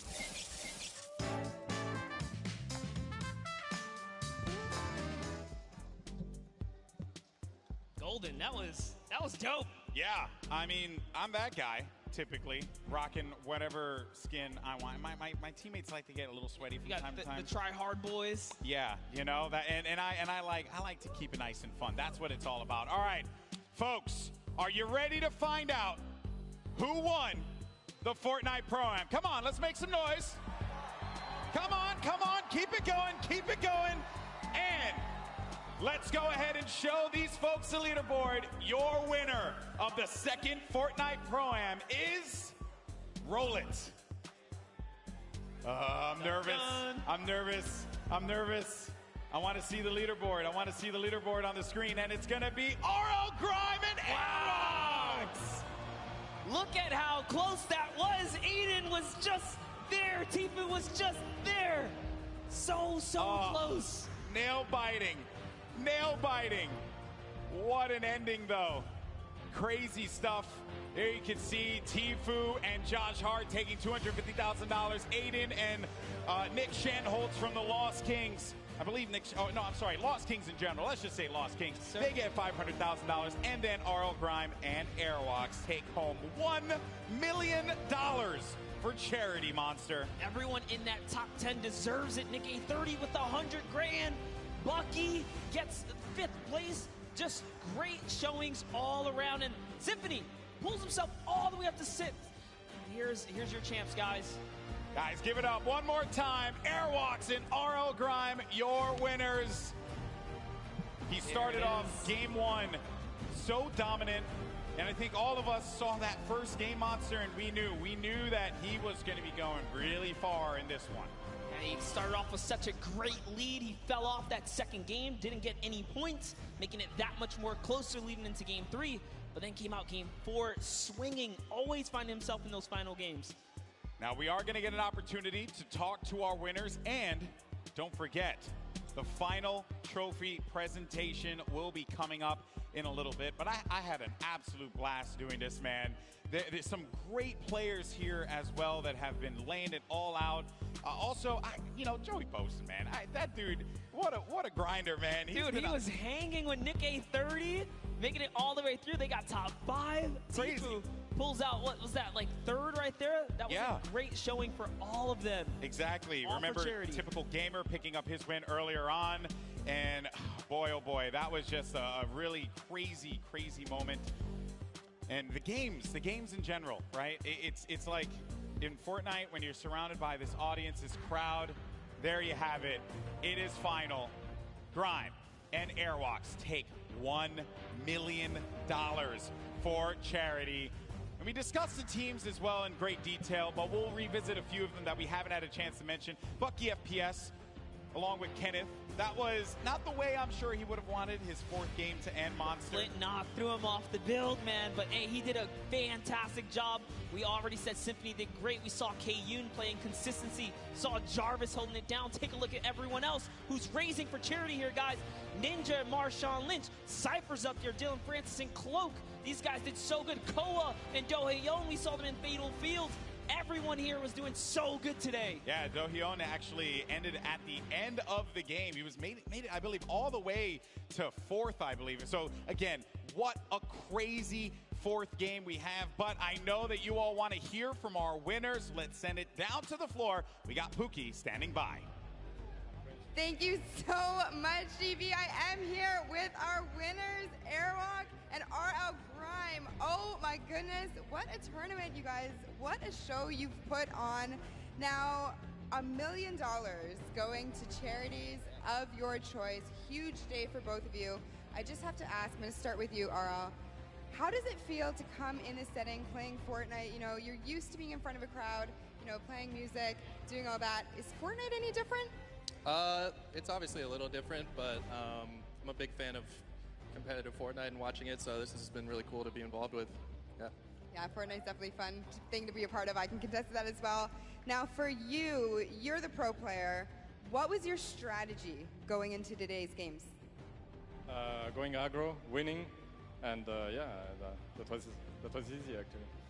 Easy peasy. I like it. Well, thank you so much, guys. Congratulations again. Hang tight. We're going to walk over and get your trophies. But first, back to the casters. Thank you so much, Airwalks. Man, a few words. He said he was going to go aggro. That's exactly what he did. RL Grime, of course, known as an American producer for a variety of genres of music, and today produced himself a win for the Fortnite Pro-Am. And Monster, you know that while the Pro-Am is great and all, there's something else coming up as well. There's a lot coming up. There's the Week 10 competitive duo qualifier happening this week, which is all going to lead us to the Fortnite World Cup. This is just a small taste. If you guys love that energy from game 1, 2, 3, and 4, that's just a taste of what the best of the best going toe-to-toe look like. Indeed it is, my friend. You're going to see the Fortnite World Cup Finals in New York City, my hometown. Times 10. I love it. It's going to be amazing. There are going to be some quality players there. You're going to see names such as Tfue in attendance, Aiden, Airwalks as well will be competing in that competition. It's going to be solos. There's going to be duos, and a whole lot of Fortnite for us to talk over, Monster. Everyone's been so great. I've had an opportunity to meet so many of the fans here, and you can just feel the energy in the room. This definitely was something that I'm so glad I had a chance to be a part of, bud. Yeah, and with that, guys, we're going to send it on over to Zeke to close us out.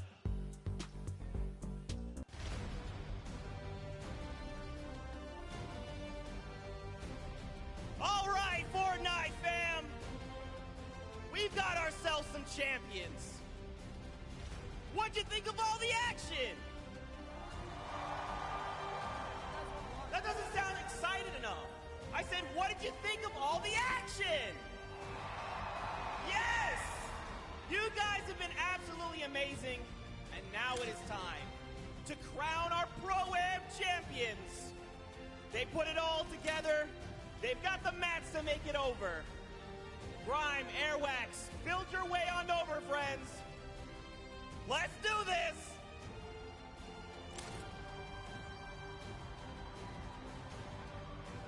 You guys want to join me right here? Grime, actually come over here real fast. You guys have had an incredible day of Fortnite. Grime, any final words for all the fans here in the stadium, the ones watching back at home? I want to shout out my dog, Penelope. I know she's at home watching right now. I miss you. I love you. Gentlemen, if you will step forward and lift your pickaxes and look at these cameras. And for you in the forum, one more time, let's hear it for your Pro-Am champion!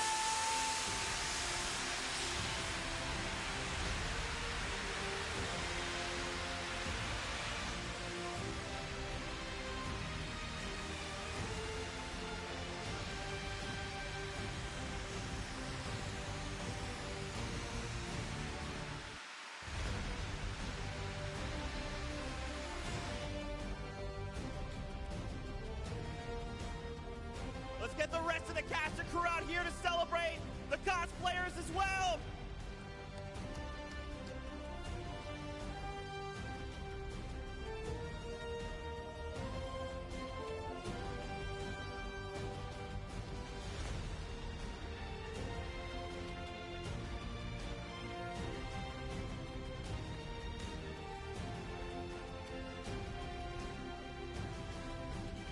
All right, Fortnite fam.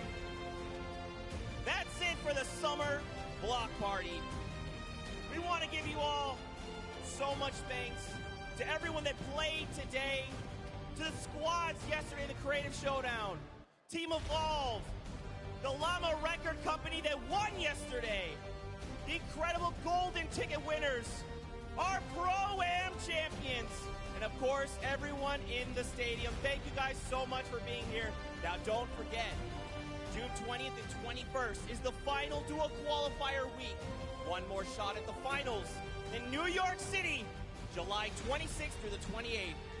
That's it from us. We'll see you guys on the battle bus.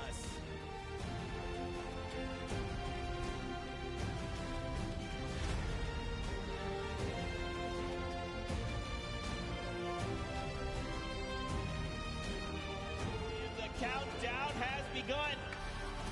Are you ready? Best Fortnite ever duo, Doc. Oh my God! We are the best team here. He's in this game right now to win it, and he just took out another player. He's down to nothing, and ate it. Here it is. He's going gonna for the pickaxe. Oh! Cody Walker went down, but he's so far away, and Nick gets traded out. Nice shot. Hey! Connect with the shot. Marshall, let's hit 75 blue. Try as you might, Ewok got the target. That's it. He's gonna land in front of him, and Typical Gamer. Airwalk so gets the connection and elimination on the Dothion.